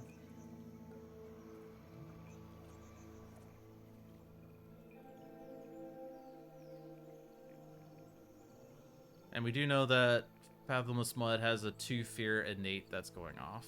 So it is possible that this will remove 2 invaders. Now, is this helpful for this coming turn? Sacred Site would be going in E7.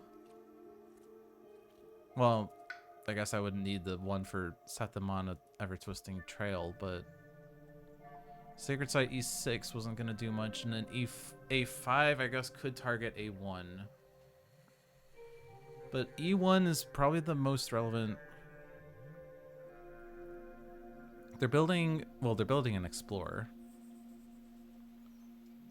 But we could remove 2 towns. Well, they gather a town in, so we remove 2 towns, strife the other town. And then 3 damage probably just kills Explorers or something. Or we kill Town Explorer for fear or something like that. So maybe that is the pick. The Wounded Wild turns on its assailants. Would that do anything useful? Only targets a land with Blight. There are multiple lands with Blight. Add 2 Badlands. Gather up to 2 beasts. Damage per Blight, Beasts, Wilds. 2 fear per invader destroyed by this power. Max 8 fear. And that is possible with set them on an ever-twisting trail, I think we said. Yeah. It doesn't need a Sacred Site, but we do need the Sacred Site for Ever-Twisting Trail. That isolates E4. But it only targets the land with Blight at range 1, which, in fact, we're not close to in these scenarios. E2 we're not adjacent to, even ignoring everything else. And then A2 we're not adjacent by any means. So the only lands we could target would be like A5, which is not doing anything. I guess E1. E1 would be a target. Never mind, I missed that Blight. Okay, so if I do E1, 2 Badlands, 2 Beasts. There's 1 Blight and 2 Beasts, so it's 3 damage, but with the 2 Badlands, it's actually 5 damage. And it also generates fear per invader destroyed. So bearing in mind that they're building an Explorer and I'm doing 5 damage, I can kill a town and 3 Explorers. That's 4 invaders, so that generates the max 8 fear. plus the 1 fear for destroying the town. So the only thing that's left in there is a single town.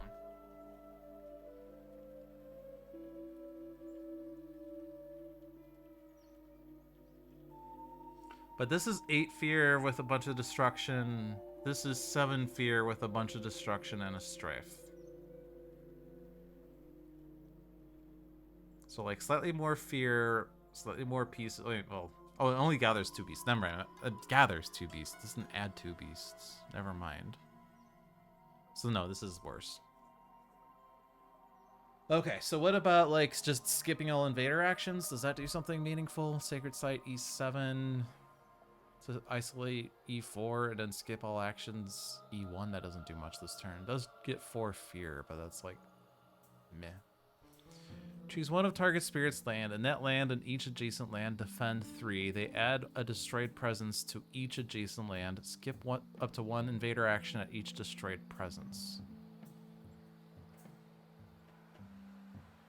So the interesting thing is that our destroyed presence actually comes into play here.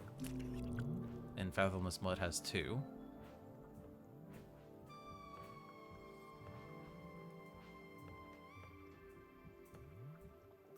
It doesn't do much this turn, right? It defends A3 in a different way.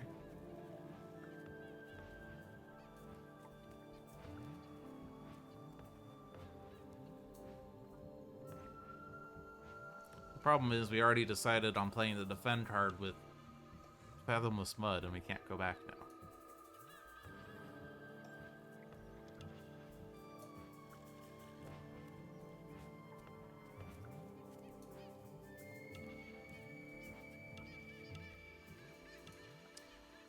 Skip up to 1 invader action at each destroyed presence. So like if I click E4 that defends A3, I could put a destroyed presence in E3, but like that build is not an issue at all, right? It's putting a lot of destroyed presences down, but in defending A3, but not doing much outside of that. So while it's interesting, I don't think it's like meaningful. So I think Twisted Flowers is still the pick here. And I'm not forgetting Poison Dew for this.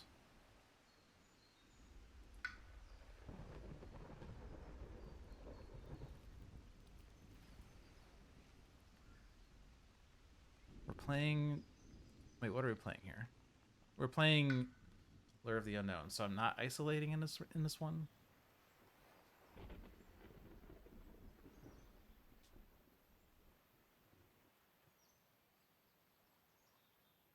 This one seems like the weakest. Alright. That took a million years, but I think we reasonably ascertained what we're doing this turn.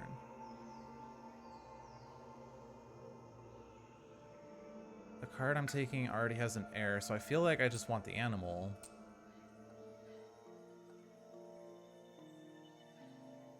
Although there's not really a neighboring city, so that animal doesn't do much, but the animal does do something here. Is that right? If I do this, I reclaim Lure.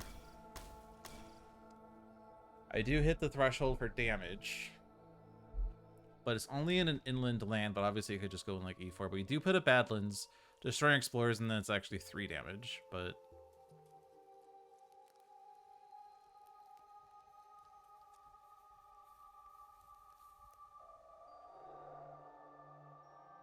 The other option was what, the air, but we're not really doing anything with that air, so we have that threshold. Yes, okay. So this defend goes there. Lure goes here. All right. The land's bounty exhausted. In lands without presence, it only takes 1 damage to add blight. I think that is irrelevant. Grim Toll. On each board, choose a land with disease, and that land 2 damage to invaders and 2 damage to Dahan. Tell the old stories. Each spirit with at least 2 Dahan among its lands either reclaims 1 power card or regains the unique power it previously forgot. Cool.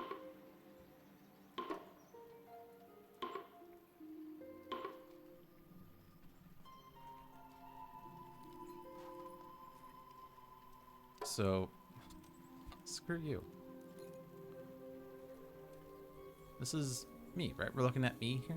Why can I not look at my own things? Just right click. So I can just retake this back, right? That's because we're gonna reclaim all anyway, right? So regain the unique power. Oh, and then Fathomless Mud wasn't eligible for this? Because you don't have a unique power forgotten. So, okay, I guess that makes sense. Oh, they ravaged E7. I forgot about that entirely. Oh, I put the town there, idiot. That's an issue. It's actually a pretty big issue, and I can't, like, fix that now, right? Yeah. That's why I shouldn't have gathered into E7, because that's ravaging. Well.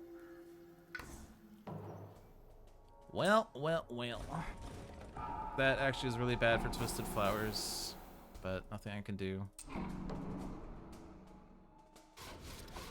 If I lose, I'm probably losing because of that.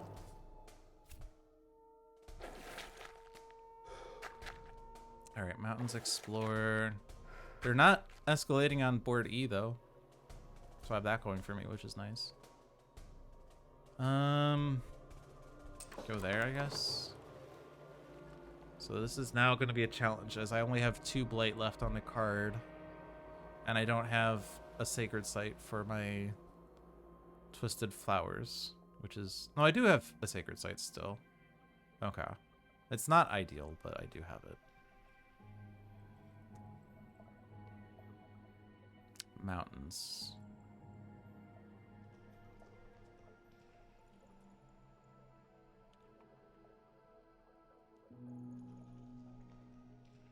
They are ravaging in there and then doing things. I can't look and see how much energy you have, but I'm just gonna do this, right? Pay the energy. It's fine. Gain a minor. So...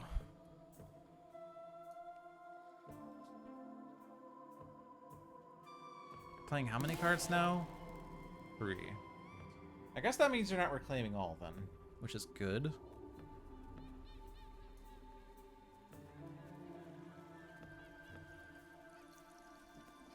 Surely Haunted by Primal Memories is the pick here.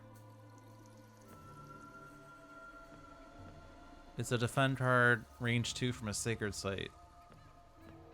Surely that does something. I mean, a lot of these lands are kind of a lot of damage, but I feel like that's the pick. You pay 2 energy. I still like Dissolved Bonds. I'll take a minor. Use a slow power as if it were fast. Probably does something meaningful. You have to be careful because you won't have the threshold on this. Dire Metamorphosis for a lot of tokens, but we have to survive the next fast phase is the first thing.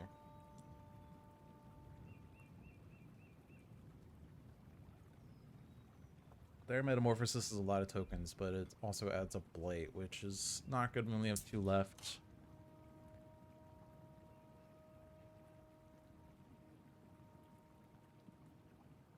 I think it's just going to be Sky Stretches, as it is a water earth. And we can use a slow power fast, and we can target coastal lands, which is immediately relevant.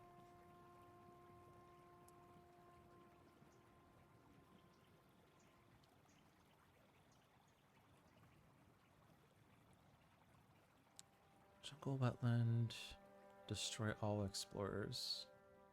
Obviously, you can just do that there, but...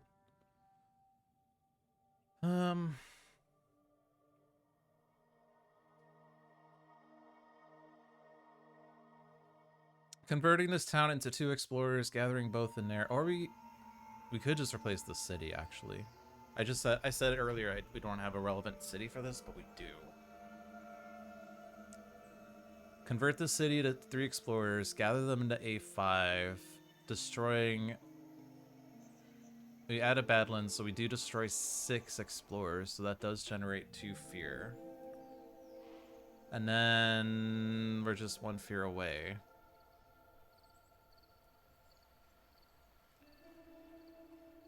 I mean, Twisted Flowers and A7's kind of useless, but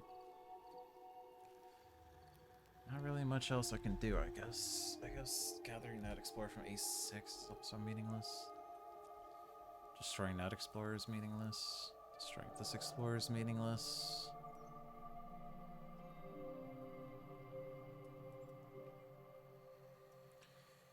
Let's say I do this.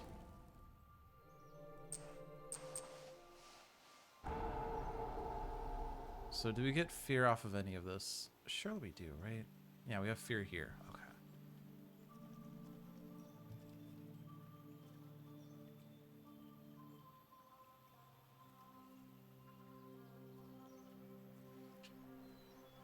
Gathering 2 to hunt and E2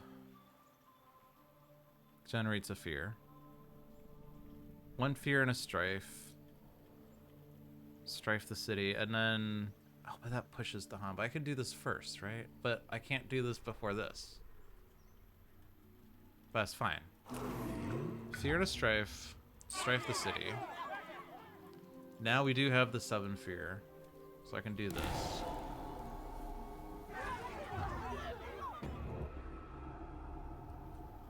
Okay. We only have 5 fear cards to get through. Our fear game kind of sucks, doesn't it? Unless we could just get rid of all the towns. I'll just get rid of all the towns.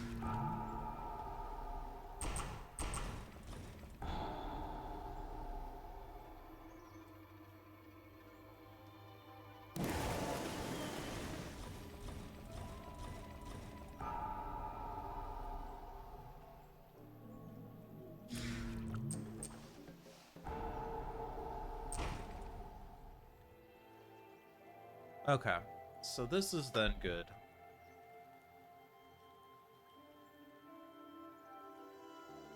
Big question mark there. Big question mark there. Haunted by Primal Memories defends this.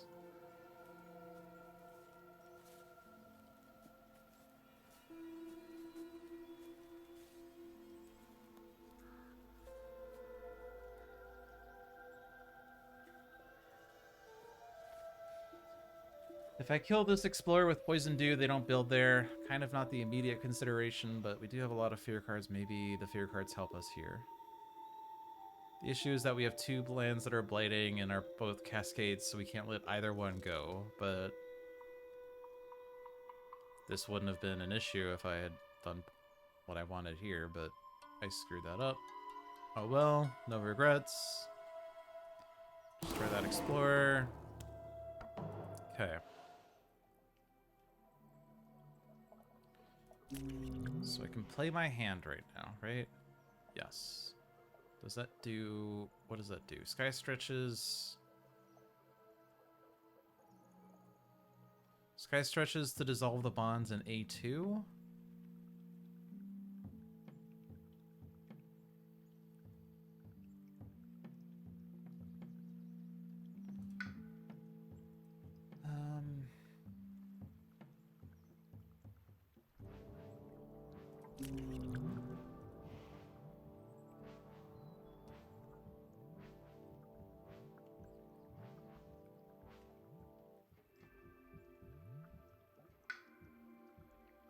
Defend 5 is not enough for E1.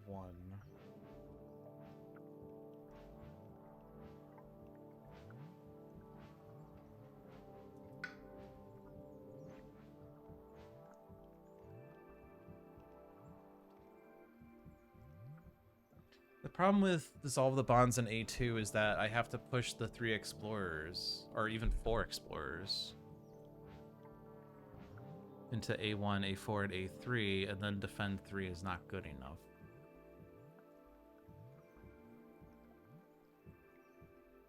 Which, I mean, was you that had it?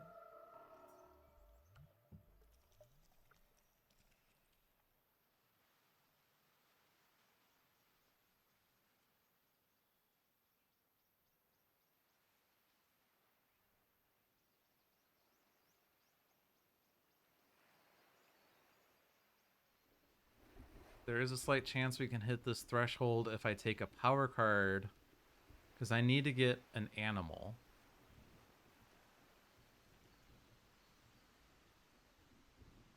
That's all I need is an animal card off the power card. I don't suppose adding more presence is going to help the situation here. It could prevent towns and things from being built, which would be a way of guaranteeing a win at this point, right? But if the first consideration is surviving this ravage, like if I Sacred Site E5, they don't build a town there. They build an explorer. They're still going to gather towns and shit, but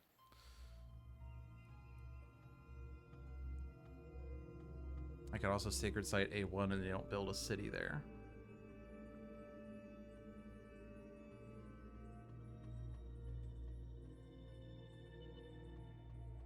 There's also a chance the event card just adds 2 Blight because we're on Blighted Island. So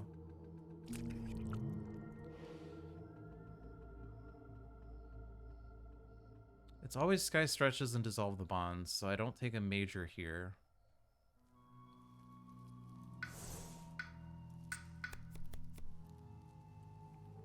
Does Defend 2 help? Oh, it has to be the animal card. Right. So it has to be called Attend.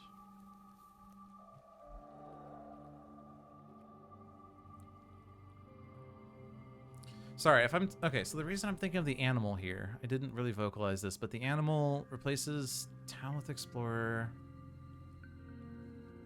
Because I think that doing that in E1 would be enough, right? Turn this town to an Explorer. 1, 2, 3, 4 explorers dealing 4 damage, 2 towns dealing 4 damage. They kill each other.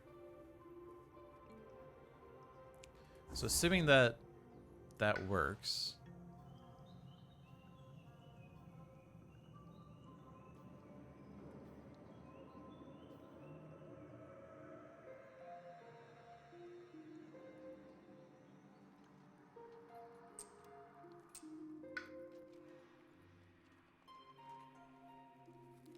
I also have to reclaim the animal. Yeah, so let's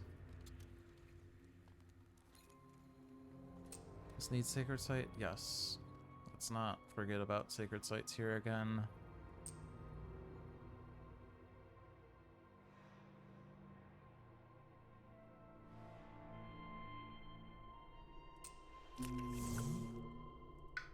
So it has to be one of these, probably that one. Play all the animal cards. We have that threshold. We have that threshold. I'm not going to get the damage on here. But I need Sky Stretches anyway. So those are my powers. Getting that moon does do slightly more damage.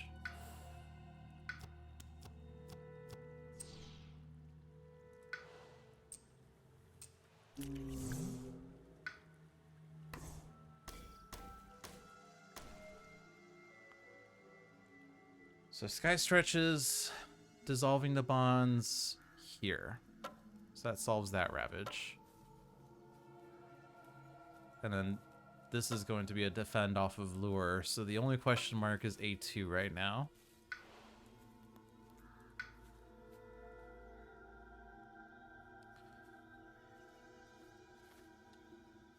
What if I were to do this one instead? What if I just screw what I just said?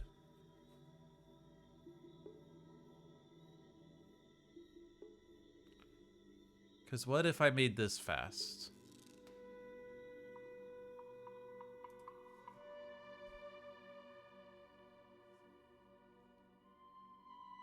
This is the issue with communication, I guess. But that's like way more fear than dissolve the bonds.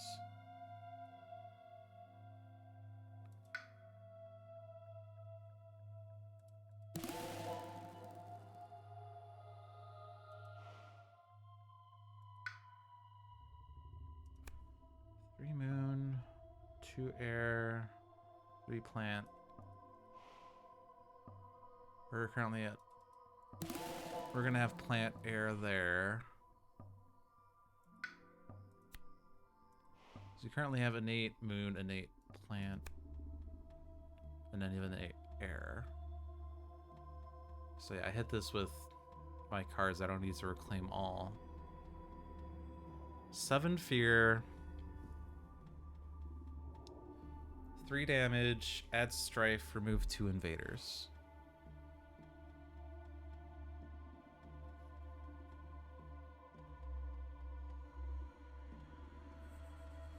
That also solves E1.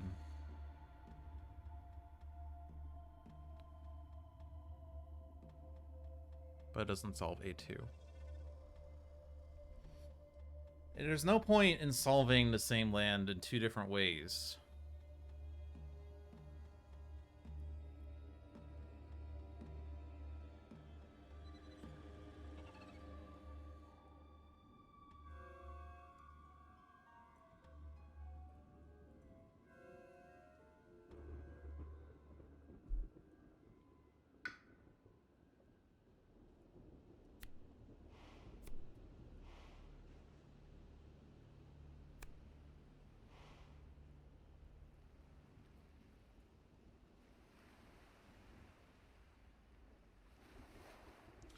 So none of my fast powers here help. Making these powers fast would not allow me to solve E1 with Fathomless Mud. So I would have to gain a power here that solves A2 fast.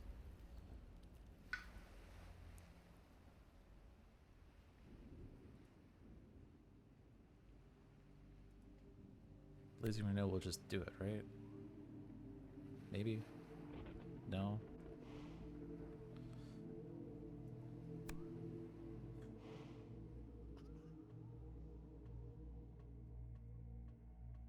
Claim would do it? Instruments of their own ruin would do it? Not really, I don't have Sacred Sight range. That would do it. That would lose us the game faster. That won't do it. That would do it. Hold on. I don't think I have the energy to play that and hit the threshold, do I? Wrong deck.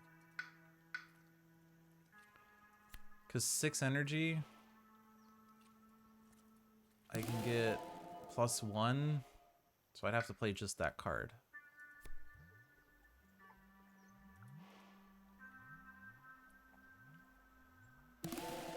I mean, this is a complete hypothetical, but...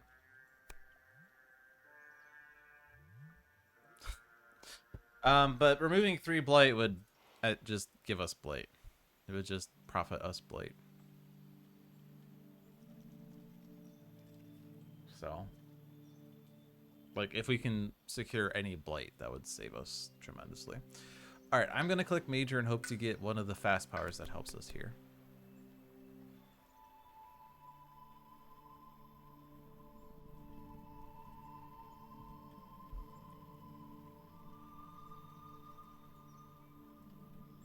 Sleep and Never Awaken does it.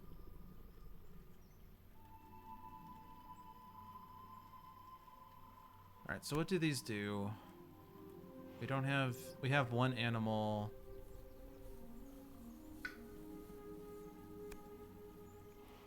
We will have innate air plant, so we just need the animal. So what does this do? Add a beast. Move up to 2 beasts within range 3 to target land. For each beast's present, choose a different invader. 1 damage to each of those invaders. Push 1 explored town per beast. Repeat this power on a different land within range 3 of target land. That doesn't solve A2, as the city will still be there. This is the power I say is has a lot of words that basically say 1 damage to each invader, sort of. But not exactly, but it's like 1 damage to invaders with many steps. Obviously it pushes things as well, and it can be repeated, but yeah. Skipping all actions in target land. Range 2 from a sands. We're already in a sands, so yeah, we can hit A2 with that. So this just immediately works. And potentially hit the threshold, but we don't really have explorers on our lands currently, so it doesn't do anything. Has to target a jungle or not blight land, which doesn't work. Range 1 sacred site after the next invader phase, blah blah blah, but it doesn't work.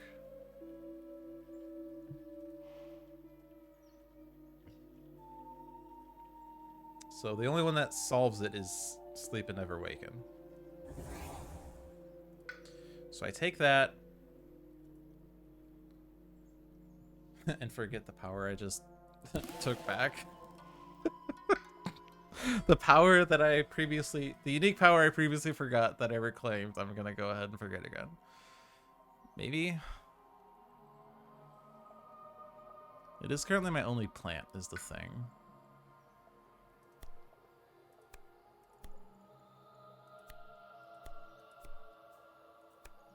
Maybe I forget Poison Dew at this point. I don't think I need it, especially because there are no explorers in my lands anyway. So Reclaim is probably better here. I'm already in a stand, so I don't need to worry about that part, but Sacred Site, I need... Oh, I'm already in A8 to hit A1. Okay, so that's fine. So really just make a presence, yeah, somewhere. Anywhere. Here. I guess I could have used this to gain enough energy to do the thing. Hold on. Well, no, because it doesn't matter because I didn't even get that power. That was the complete hypothetical. Well, let's reclaim a unique... Oh, I can't even reclaim... Right. I was thinking I could just reclaim this power off of this presence, but I can't actually. Don't forget that. It's a non-major power. There are a lot of things I'm not paying attention to in this game, isn't it? There's no reason to hit this threshold now. I guess I do have 2 explorers in my land now.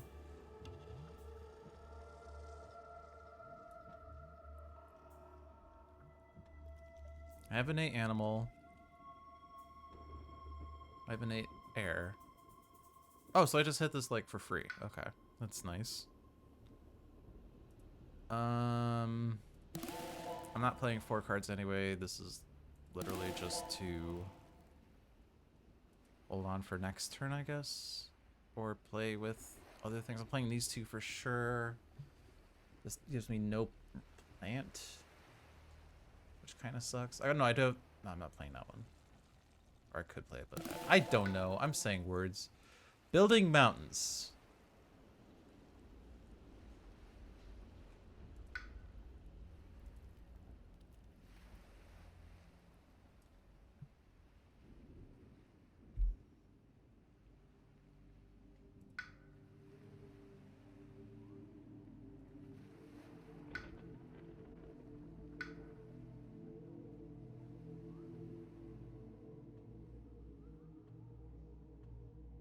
Could just isolate? No, I don't have range.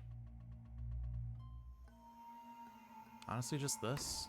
I feel like if we survive this turn, I can't afford that. Okay, never mind.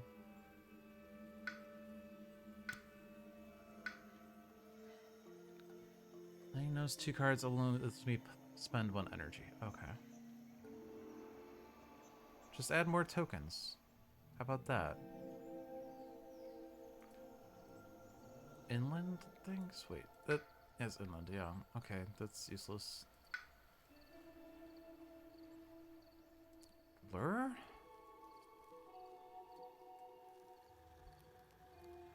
I guess lure prevents... Oh, I could use lure to deal with A1 instead of defending it. Well, no, I still have to defend it, but then they don't build a city there.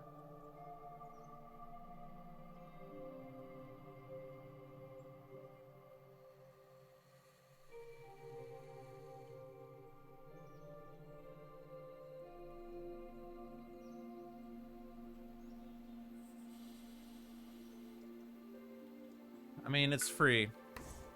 I'll just do it because it's free. I can afford whatever, but I can repeat this power now. Yay. Alright, now what? And...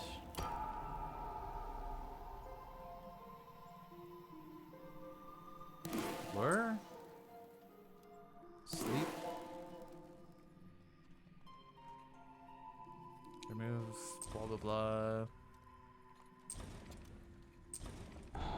Could have generated one more fear if I gathered an explorer out instead, but that's silly. Sky stretches myself. Dissolve here.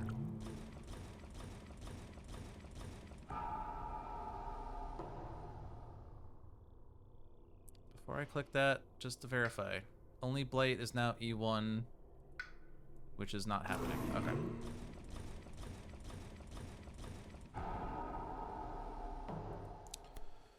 Alright, destroy the unnatural. Invaders do +3 damage when ravaging a lands with presence. Prey on the unwary. Each beast destroys an explorer. Add a beast to a board without one. Rouse the spirits. Each spirit with at least 3 Dahan among all its lands may use a slow power now instead of later.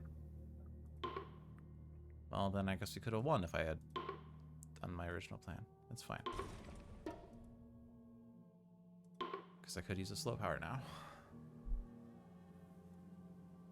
Because I could have, like, done that, but no, I can't. I obviously can't afford shit. Okay.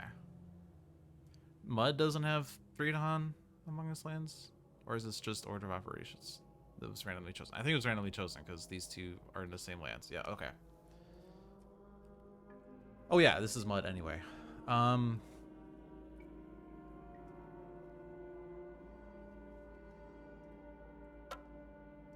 don't know what I'm doing in the ocean. Let's get rid of these icons. Currently building 3 towns. Except that build's not happening. No, actually, no. That is an issue, isn't it now? Yeah. Okay, so because that's an issue, I need to deal with it now. The reason it's an issue is that invaders do +3 damage when ravaging a lands with presence. Look, there's a presence in there. So I have to solve that now.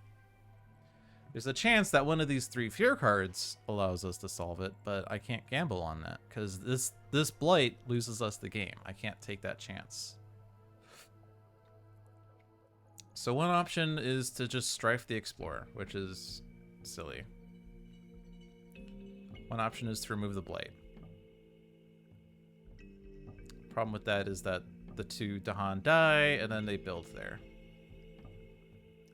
One option is to deal 2 damage, but then that pushes the 2 Dahan out, and then that they still build. So it has to be in flame, as annoying as it is, honestly. But you do get a fear off of it and disease.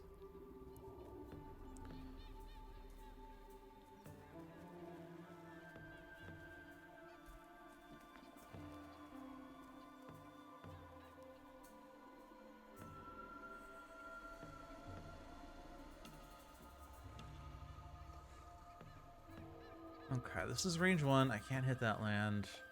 Otherwise, we would just probably win the game at this point. I could hit this, and then this explorer gathers the town there. Otherwise, I'm just gathering that town.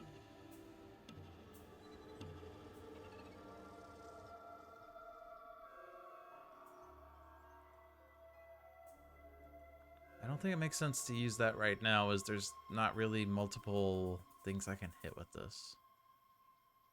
Kind of would be better to wait for the slow phase, because I could target E5 and A1 or something.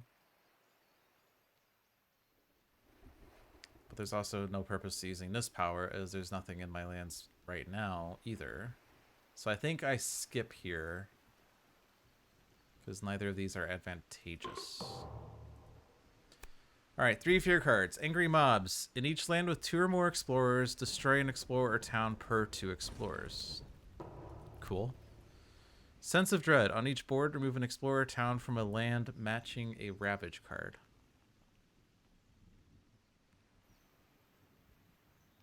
That would have solved this, by the way. But that's fine. On each board. So this is forced. The only question is which of these 2. In which case I should have removed that town. I'll just remove this town. Well, no, hold on. Don't do that, actually, because stop this build, right? Each player moves an explorer town from a coastal land. Okay, well. That probably wins us the game.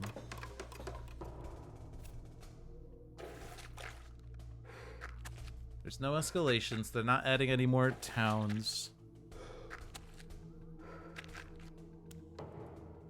And then there's only 2 towns left on the board, so all I have to do is remove these 2 towns with with Lure of the Unknown. Wait, I can't reach this. No, I can't reach that. Okay, so literally just have to wait until Lure's turn. I can remove a Blight for points.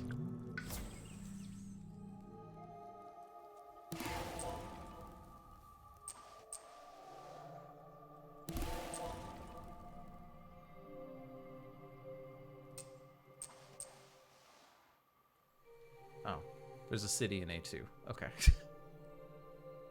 Fair enough.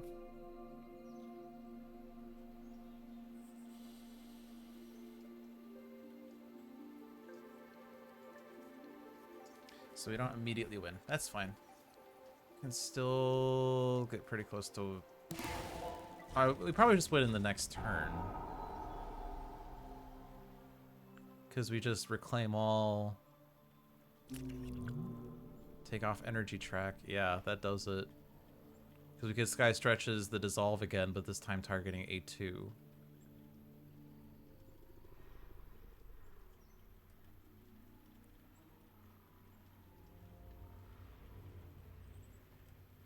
Oh, I have range there, actually.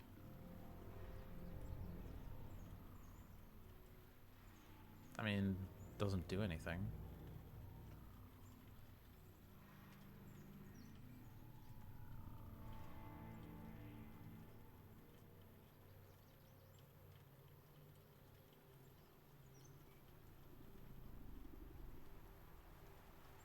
The only reason that I can target this is because of plus range from here.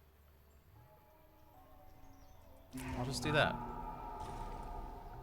Why? I don't know. But for here, we reclaim all, take energy track, dissolve, Sky Stretches, and then your favorite 2 cards. None of these have moon. So that's cute. None of these have animal either, but we don't need the damage, so whatever. Play cards. Cool. And... again, doesn't matter. Just reclaim all or something. Gain minor. Uh-huh. That's cute. I will take... if I were to hypothetically pick this for elements, I guess it would be Favor of the Sunlit Dark. But I'll go ahead and hit this for free and actually use it or something. I don't know. Those 2 cards makes that happen. And then another plant card. That one looks cool. Maybe one that actually has air though. There we go. All we need to do is to wait to win.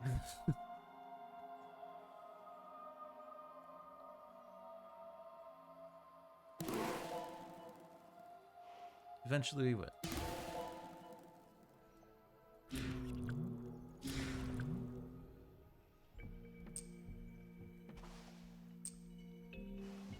Yay! Almost lost because of a foolish move, but we recovered it. Yay! I like that game. Not being able to look at either spirit's boards freely or communicate with each other that well certainly made things trickier, but we made it work. All the invader settlements have been destroyed and their morale is not strong enough to weather this loss. They depart the island for their faraway home. We finish with 50 points, 10 for victory, 30 for difficulty 6, 8 for the 4 remaining invader cards, 6 for the 12 surviving Dahan, and -4 for the 8 Blight. I don't think we added any Dahan in this game, which means we also didn't remove any Dahan in this game because there's 12 to start with, and I don't remember adding any Dahan. So, no Dahan changes, no losses to Ravages. The island did get blighted, and we're down to 2 Blight left on the card, but honestly, kind of tactical to do that. We wanted to minimize the number of escalations on both boards. Yeah, so we wanted this Ravage to cascade, which was a necessary thing. The only real issue in the end, I guess, was we accidentally cascaded this land, putting a town in there when it was ravaging, and we forgot about it. Which meant that we made that... we won by thinner margins than expected, especially because we were planning on one of our slow actions to solving this land, but managed to make it work. Which means that our difficulty was too low, or the adversary level was too low. Should have been higher because that mistake should have cost me the game. Blah, blah, blah, blah, blah. Who cares? I won. You didn't. Oh well. That is it for this week. I hope you all enjoyed that stream. I hope you enjoy my streams in general. Be sure to check out all of my future streams. Mondays at 6 p.m. here at Handelabra Games. Twitch.tv/Handelabra Games. Check out Handelabra Live tomorrow at 3 p.m. Eastern for perhaps a preview of content before it is publicly available. The first wave of Nature Incarnate was released. Don't think anything in this game was necessarily from it, except for some power cards. Maybe event cards too, maybe fear cards, I don't know. At this point, I don't know what card comes from which expansion. That's fine. But there are some things that have been added so far, and the next wave, I don't think it's been announced which one it's going to be. Some people have been saying, oh, it's going to be this because that's the orders on the site, but it specifically says that the order is yet to be determined, but these are what each wave is going to be. But in order to figure out what it's going to be, you should check out Handelabra Games. I'm sure John is going to give some hints or maybe some special or something. I don't know. But that is it for me this week. Have a good night, everyone.